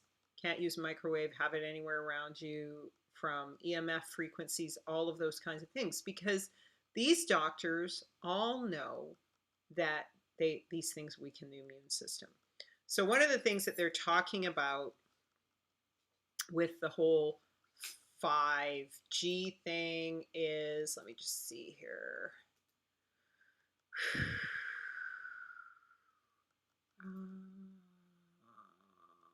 Let me see. All right, let's look at this. This is the effects of microwaves, biological effects. I'm going to do this, of microwaves on the body. Okay, guys, I'm going to switch over so you can see this. The biological effects of microwaves on the body. I hope you can see this. Just been having weird stuff going on with my switcher. Yeah, you can. Okay, so that weird stuff being me. Like, sometimes I just have too much to do and I can't switch everything. And then I'm like, I have technical problems. I'm like, sorry, technical problems, but it's me. So anyway, sorry guys, I just really need this pineapple. So if you look at this Microwave Injured Veterans Network, it talks about the effects of microwaves. And what microwaves do is they cause a lot of illnesses. The vibrational water molecule rotation and reorientation response to multiple photon sources from collocated microwave devices can increase the chances of the DNA breaks within multiple radiation lobes. So, so a lot of these Gulf War veterans talked about having these microwave illnesses coming out of the Gulf War. And so these are some, you can just go to this site, microwavevets.com, and you can check out what the effects are. And so it talks about free radical stealing electrons, the process of electroionization, collocated microwave radiation is the cause. And so basically it breaks down your genes. So let me go to this page. One of the things that these guys were talking about was that exposure to 5G leads to flu-like symptoms, okay? Headaches, dizziness, nausea, rash, skin rash, itchy skin, burning skin, tingling sensation, tremors, muscle spasms, restless leg syndrome, foot issues, cataracts, eye damage, pressure behind the eyes, abdominal pain, large thyroid. These are all just basic disease. And what I think, for me, I'm going to do another video on the cause of disease and how it relates to scripture and everything. And I'm going to call it the noisome beast, because there is a cause of disease. It's Ha-Satan.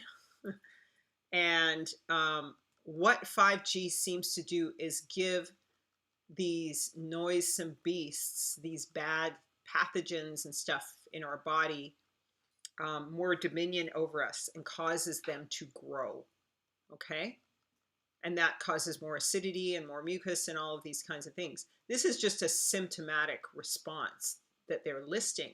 But what's happening is that they're creating an acidifying effect in our bodies, okay?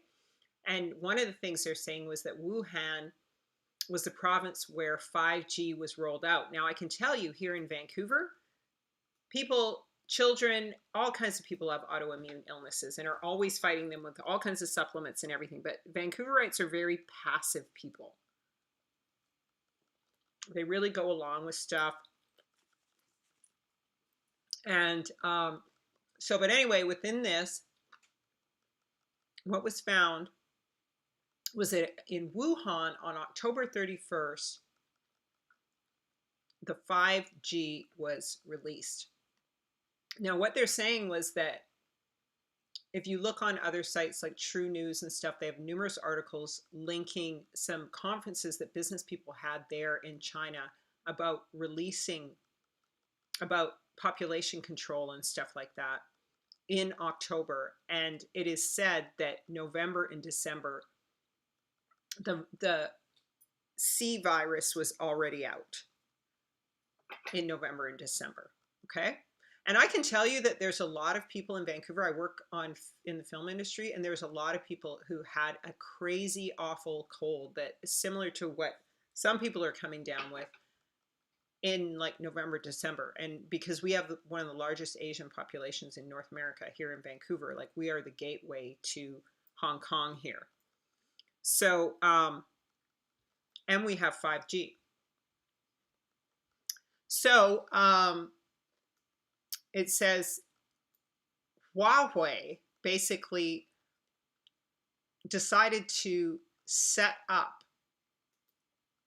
5G in all of in those rapid built hospitals. Okay, so these, I'm kind of jumping all over the place, family. Let me just calm down here. So what this article here is saying, by the end of 2019, the capital city of Hubei, which is Wuhan City, is expected to have 10,000 5G base stations by the end of 2019. Okay? They established a network covering airports, railway stations, and other areas in the city, which will also help boost the digital and intelligent transformation of the industries with 5G technologies. And so basically they activated them in mid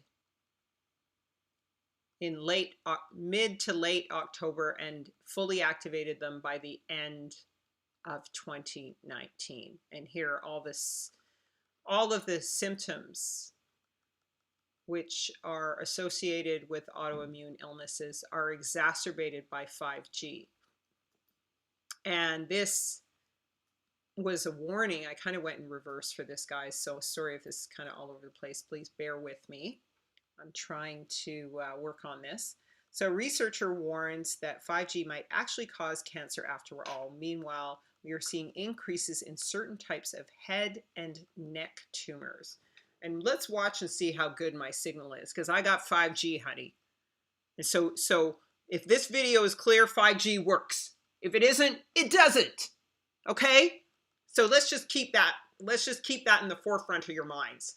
This video is going to prove whether or not 5G works as a good video source. Because if it doesn't, if we get any hiccups, if we get any slowdowns, then we know that we just don't need 5G.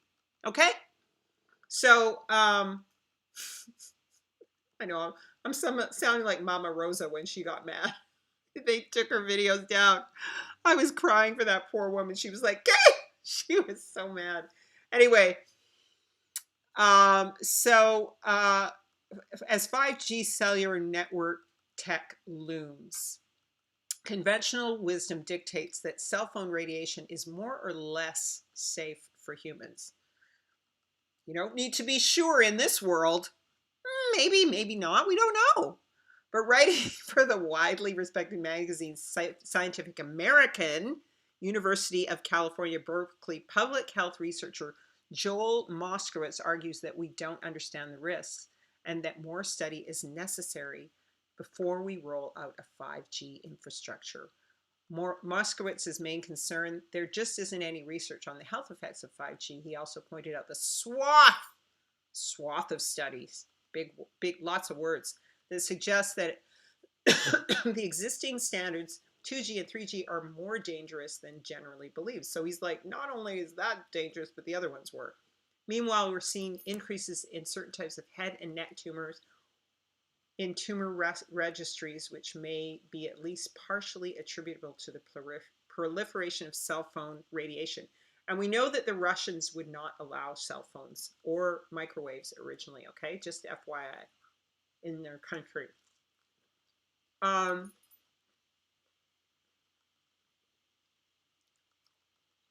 So there was a petition signed about this, and it's saying, should we invest hundreds of billions of dollars in deploying 5G, a cellular technology that requires installation of 800,000 or more new cell antenna sites in the US, close to where we live, work, and play? Instead, we should support the recommendations of the 250 scientists and medical doctors who signed the 5G appeal that calls for an immediate moratorium on the deployment of 5G and demand that our government fund the research needed to adopt biologically based exposure limits that protect our health and safety. So we know that's not going to happen, because we know what this is really all about. This is really about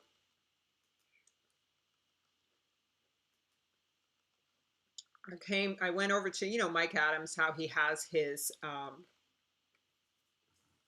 video that you guys can watch. I think, I can't remember who had it up, but for sure, the End of the World Ministries has a video up on vaccines and how they target the Black community, that one that Mike Adams did, and he was kicked off of YouTube. So anyway, this is his channel, his news channel. I don't always buy everything he says, because he's a little bit of a right-wing Christian. Not a little bit, a lot. But he is a scientist. He's more of conventional science, but he's useful. He's very useful, has useful information.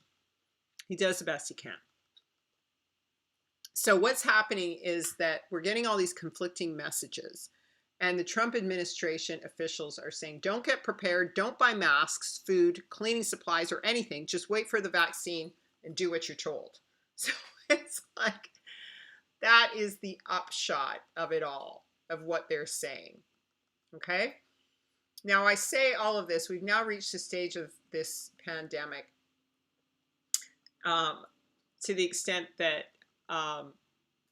the Trump administration is responding in a way that's indistinguishable from what China did, right? So they're deny, minimize numbers, everything, to keep big business going. And I understand the need to prevent a global collapse, like economically, if everything slows down and people freak out and panic and buy all the supplies and everything. But at the same time, you have to be measured, right? So he says, stop buying masks. They don't, and if consumers buy masks, the hospitals will run out. And so they're admitting that they're facing a mask shortage. They're saying the masks don't really help, but yet the hospitals will need them. So he's totally contradicting himself, right? I don't know how much the mask will help. The only thing that can help is a really good mask, which I have some good ones from work, and they literally filter out viruses. Those little cloth ones that you get, I think they'll help somewhat. You know what I mean? It's better than nothing, I think. So while every nation in China is strongly encouraging people to buy masks and stop the spread of the coronavirus in the United States, our Surgeon General says the opposite, and he says you shouldn't prepare either. Don't buy food, cleaning supplies, nothing. His answer, when they said, should we prepare with extra food, cleaning supplies, his answer, no, not at this time. So the administration has become very anti-preparedness. And then instead of purchasing preparedness supplies that might help spread the coronavirus, Americans are apparently supposed to wait around for a vaccine that might take 2 years. Once it's available, it might kill you, by the way, as the SARS vaccine experiments ended up causing rapid death in all animal test subjects when they were exposed to secondary infections. Okay? So Trump is saying don't buy masks, don't buy extra food, don't buy extra prescription medications, don't buy hand sanitizers, don't be fearful, and do buy stocks. So I'm just mentioning all of this to say, you know, the thing that I'm concerned about is their new drug, right? That they're saying is going to be coming along, that they mentioned at the last press conference.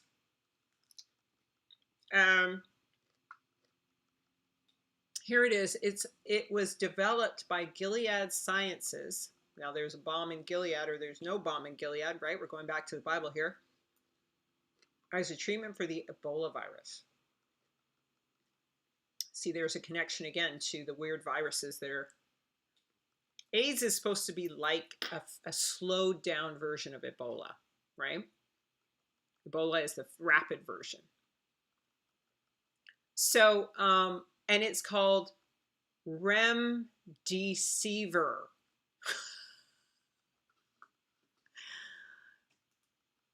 Remdesivir. It sounds like remedy deceiver, deceiving remedy. I mean, how are you not going to go there? I mean, in my head, I'm like, yeah, it's a deceptive remedy. You know, I don't know. Don't you just naturally go there? I don't mean to be fear mongering, but you know, there are so many people who are saying this. You know, the tagline for this is a really long tag. Just wait for a vaccine and do what you're told, right? And we look at that remedy, deceptive remedy, basically, or, you know, when you look at my thing, there's a scripture in Job 26:5 that says, dead things are formed from under the waters and from the inhabitants thereof. This is in reference to the fallen ones, the Nephilim, who came up and dwelt in the mountains of Mount Seir. And Seir has the word sea in it for a reason. If we reversed remdesivir, we get revised mer. Now, mer is the French word for sea.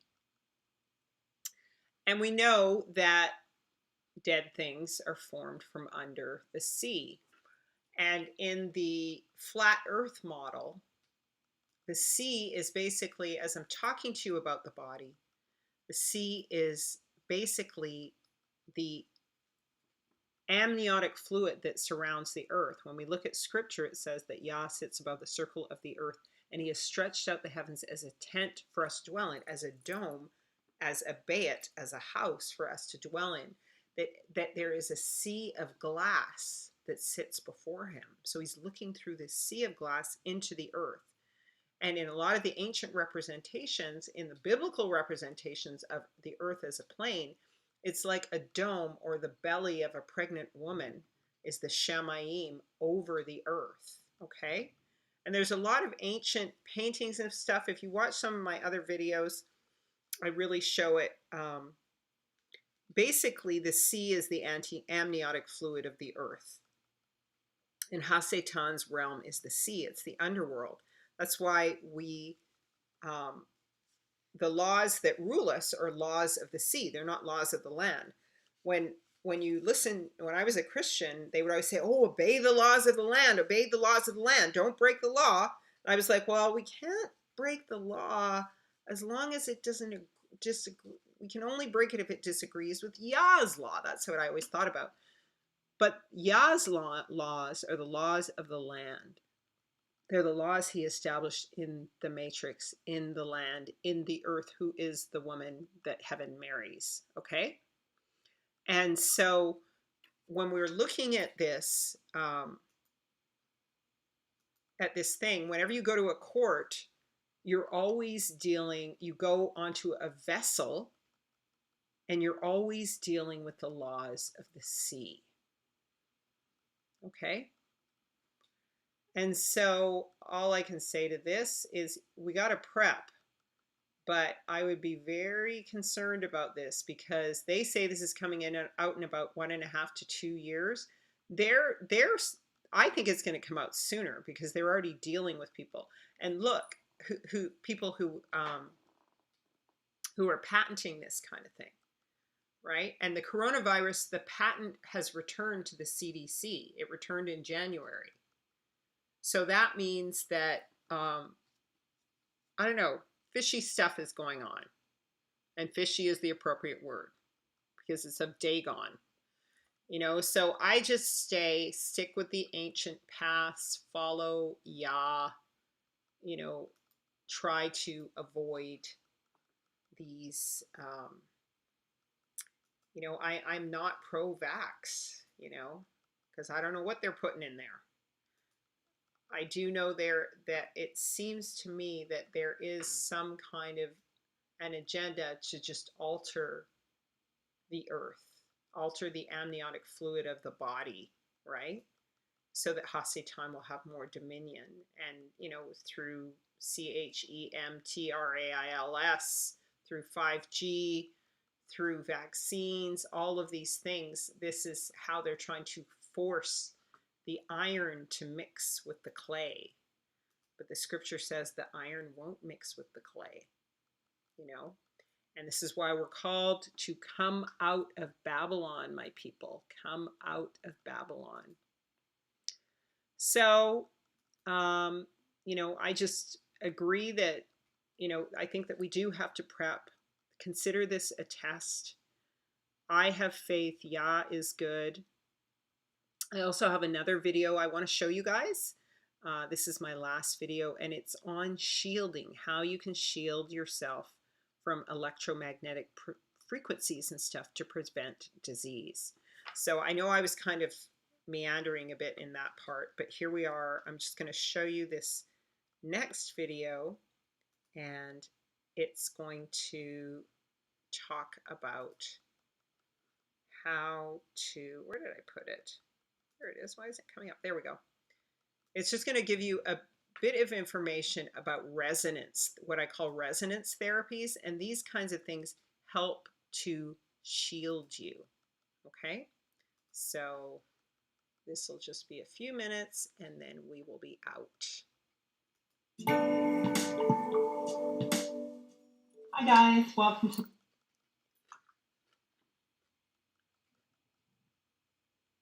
and energy therapies that I'm using. I'm not using any laser therapies at the moment, but I did promise that I would do a video on this.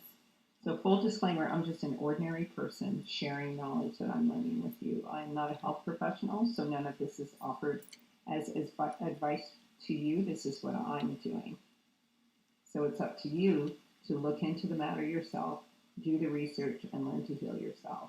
As I've said before, there are certain things that cancer, fibromyalgia, MS, and possibly lupus and autism have in common.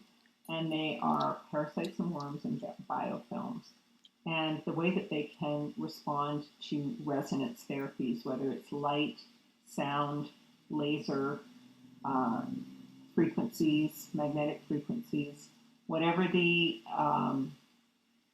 form of energy is, it seems to be that resonance therapies also can help us to heal. So to start with, I am going to talk about the US Pro 2002. This is, I'm not advertising for them. I'm not getting any money from them. This is just things that I'm using based on research and my visit to a cancer clinic with a friend a few months ago. So I'm starting off with the US Pro 2000, and this is something that children with autism are using, and they use it on the kids on their heads. Naturopaths also use them on kids. I know Carrie Rivera in her protocols uses them on the kids, like wherever the kids are having the irritations, primarily like on their heads, around their necks, around their key lymphatic areas. So it's basically ultrasound. It's the same thing that they would use at an ultrasound clinic.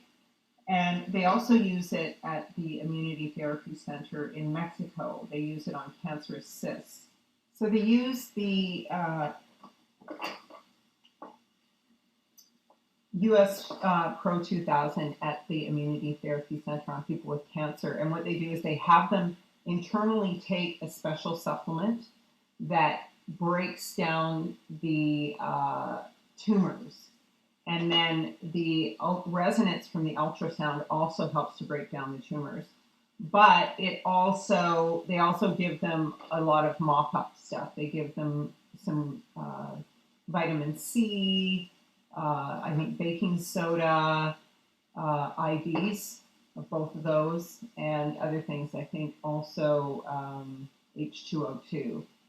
And then they also get far infrared as well, resonance on their bodies. So, but they'll do them at different times. Like what it does is when I learned about this, and I knew that Carrie Rivera was also using it on kids with autism, when I was in Mexico, what I learned was that the very same areas where I was having pain or discomfort are the very same parts of the body that two of the cancer patients that I met there, well, one was my friend and then another gentleman that I talked to, were having pain in their bodies. And that's where I made the connection that it's all the same thing. It's all the contaminated lymphatic system.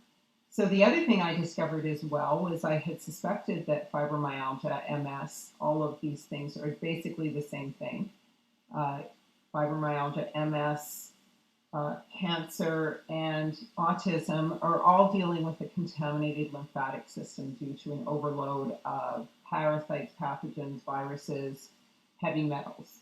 And so anyway, once I made the connection, I actually was looking at a diagnosis page for fibromyalgia, and it's exactly where I have all of my pain and difficulty. So that's why when I talk to people, I say I have an autoimmune illness, something like fibromyalgia, which I wouldn't call it fibromyalgia. I would call it, contaminated lymph. So anyway, I made a connection between this and Lyme disease. Dr. Alan McDonald in the movie Under Our Skin, which is all about Lyme disease, is the one who realized that Lyme disease was a worm. It was microscopic syphilis. And he also recognized that biofilms are what allow parasites, pathogens, viruses within our body to protect themselves from our immune system and from antibiotics. So a biofilm is basically when these creatures in our body coat themselves with our genetic material. So they're essentially cloaked, and both our immune system and antibiotics and various other things cannot see them. It's like Star Trek and the cloaking device over the ship. And so what happens is that there are certain things that break the biofilm down, and that's what the ultrasound tends to do. Now, you have to be really careful if you're doing these things because you have to understand what you're doing. And so, I am not recommending that you do this. This is not medical advice. I'm just telling you what I'm doing and what is working for me and what I saw was working on the patients at the Immunity Therapy Center. And I'm not recommending the Immunity Therapy Center. You have to do your own research. It's your own journey. And they are also using these techniques on kids with autism. So they use a number of substances to break down the biofilms, and this helps to break down the biofilms. But the other thing that they also do is they're always using a mop-up process simultaneously. Because once a cancerous cyst starts to break down, then what's in the cancerous cyst can start to pollute the body or go into the bloodstream.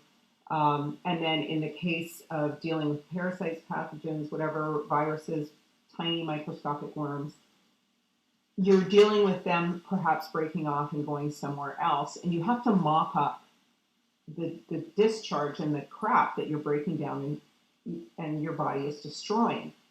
So it's kind of a 3-step process. You use something that breaks down the biofilm, like a chemical or plant-like substance. So at immunity therapy, they use a special chlorophyll or green drink. I can't remember what it was called. Porphyrins. Kerry Rivera uses MMS, and which is high in oxygen. And then what I use is the H2O2. So they're very oxygenating. And so the oxygen breaks down the biofilms. And so what I'm sensing is that the cancerous cells have a biofilm, some kind of a biofilm, a coating on them that needs to be broken down. So the next thing you do is you apply this. And you can't use it on any of your lymphatic area, like you can't use it on any of your glands. Sorry. You can't use it on any of your glands. But you can use it, like for example, I'll use it under my ribs. And a lot of the areas where people tend to have this pain, both people with cancer and people with MS and fibromyalgia and what was the other one? And the kids with autism.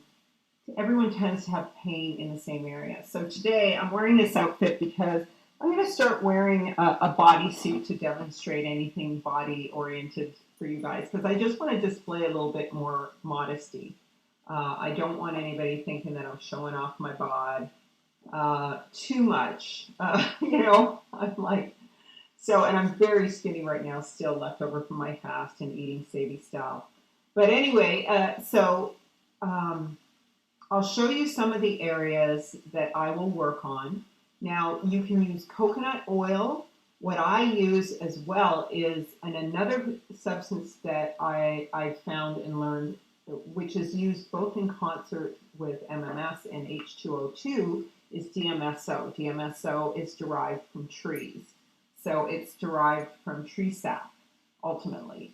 And they use it on horses, their joints, they use it on athletes. And so it also breaks down biofilms because, the tree is almost a lifeblood thing on our planet. It heals a lot of illnesses. So that's why tea tree oil is so great. That's why the tea tree oil that the bees have in Manuka honey has high H2O2 levels in it that help the immune system. So we're basically using similar oxygenating substances to break down the biofilms of these creatures, because the problem, or cysts, is because the problem is that a lack of oxygen, an inability for the cell to reproduce because the system is being polluted by pathogens or viruses or parasites, whatever the case is. And so when you use, like, the substance they were using, I still don't know what it was called, that was at the Immunity Therapy Center. I'll write it below if I ever find out what it is. Again, it was like a green substance, so that would be high in oxygen as well. So, but all of these things use a lot of oxygen because these creatures generally like places that are dead, dying, dark, where things are rotting, like worms do. Worms go into the soil. So we've been over this a million times. Your lymphatic system is like the soil of your body where all the garbage gets dumped out.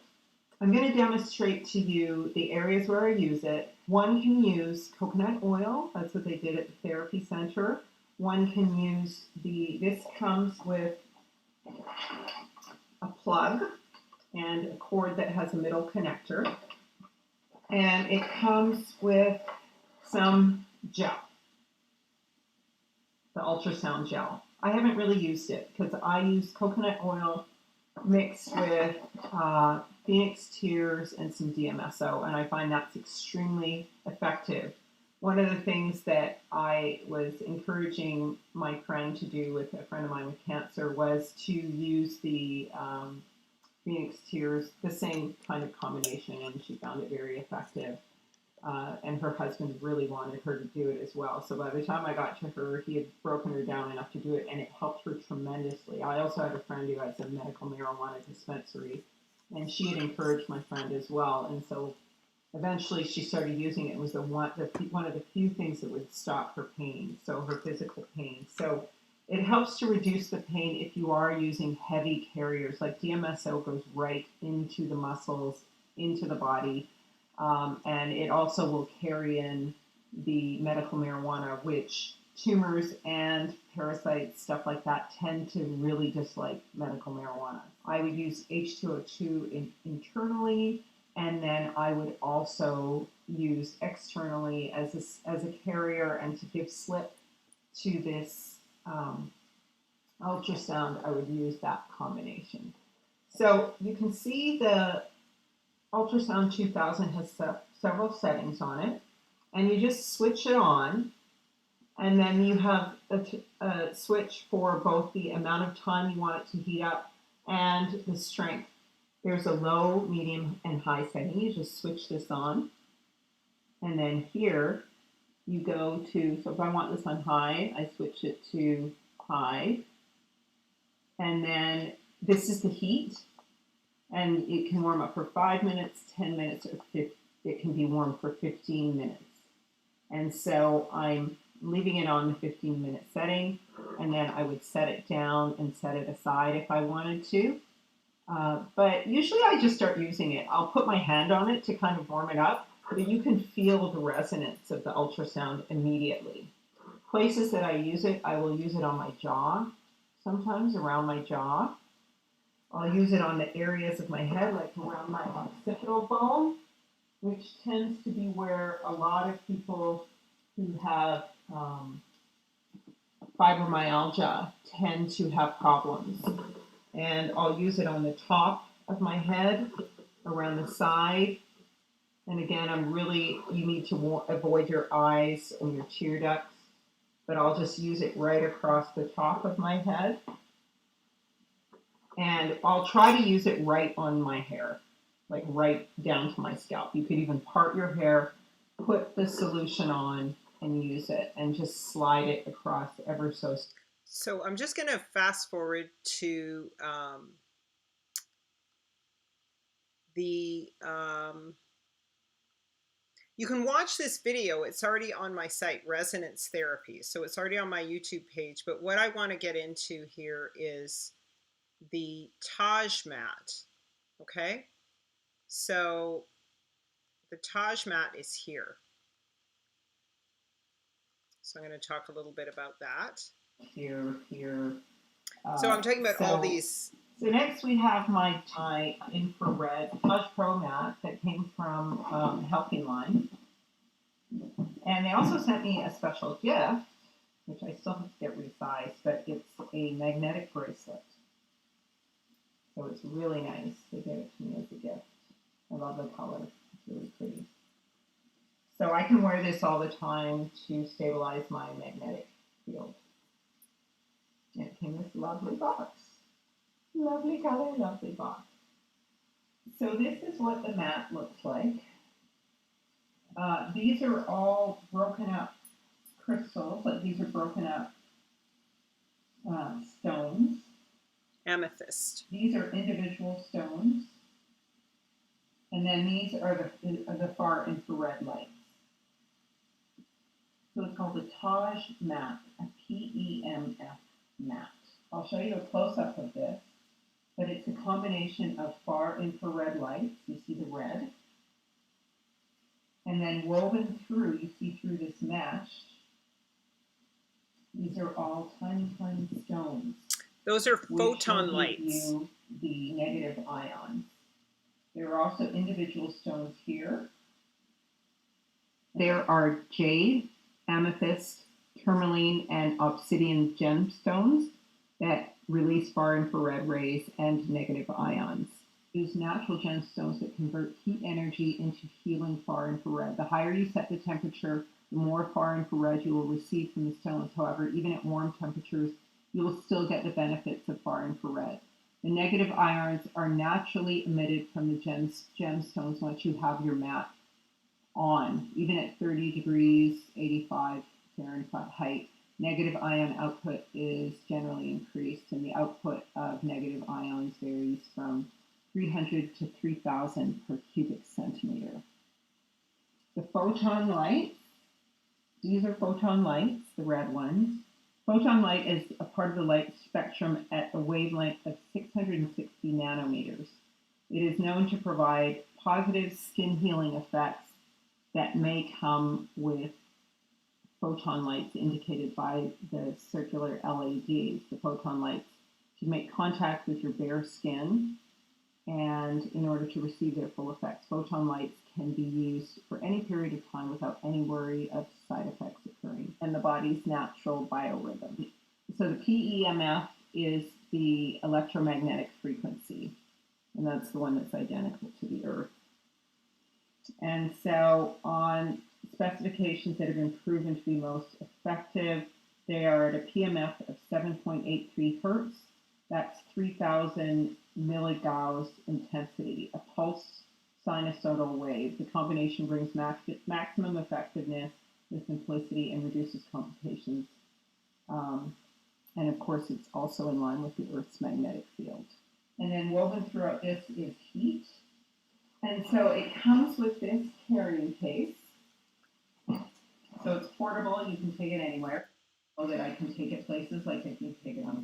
Okay, guys, so I just wanted you to see that, because what this is doing is that it's basically helping to fight all of these weird magnetic frequencies. So there's a PEMF frequency that is fighting Wi-Fi signals and stuff. So for example, right now I'm sitting in that chair and I have it on while I have my 5G on. I also have plugs throughout my house, and you can go to my channel here and I have a video playlist on my YouTube channel that will talk about going out into nature and earthing and stuff like that.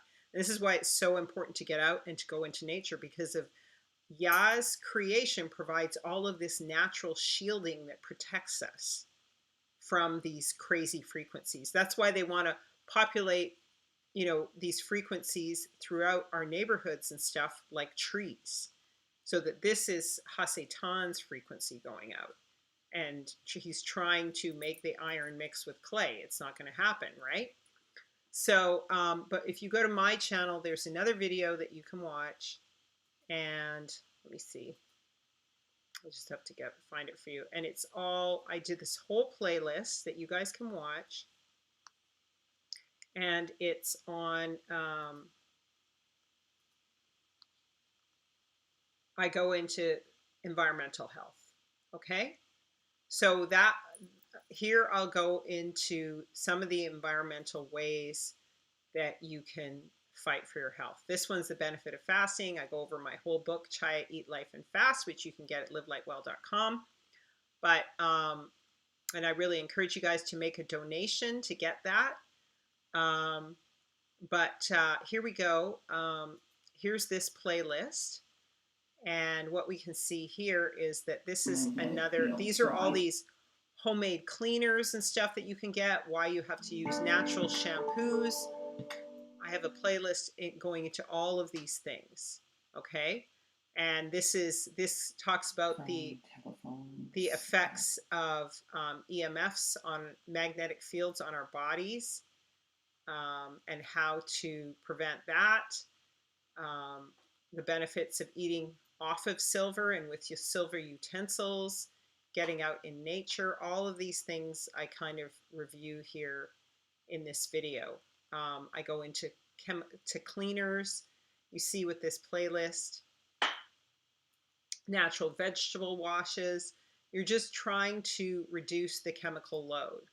give up store-bought creams and lotions, so how to make natural lotions, that kind of thing. So this is a good playlist for the environmental aspect of healing and protecting yourself. And of course, you want to be able to protect yourself from the EMFs, and as part of protecting yourself from this illness. And one of the things that I found, you guys, this is a secret giveaway. I was getting my butt kicked by this cold, and the one thing I did that would stop this scratchy feeling was I put that magnetic bracelet around my neck. Like, I made a necklace out of it, and I may actually make necklaces out of these to sell them. But I basically made a necklace out of it, like a choker. And I put it on my neck because I found that I was getting the scratchy throat, but if I wore this, I wasn't getting it. It would go away. So, because this is a magnet, and it's correcting my magnetic field and balance. So, and I'm wearing all the silver and gold. Gold here from my mama, and silver here, also from my mama. A lot of it is from my mom. Yeah, so I suggest you go and check out A Healthy Line Creates That Taj mat, and you could just order some of the bracelets and stuff like that.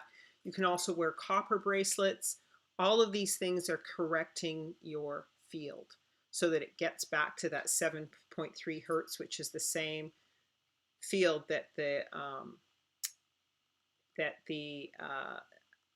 what are they called? Aurora Borealis create around the Earth, that electromagnetic field. And that's the power coming down from heaven, from Yah in his creation.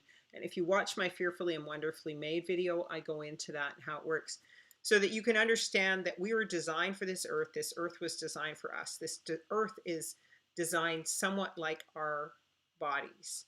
And so then you can get these kind of overarching principles that repeat themselves in nature that you can relate to your children and easily teach them and your family members about health. I mean, some people are not interested. But as for those who genuinely can be interested in these things, it really helps you to strengthen your intuitive connection, also using scripture, to the natural source of healing.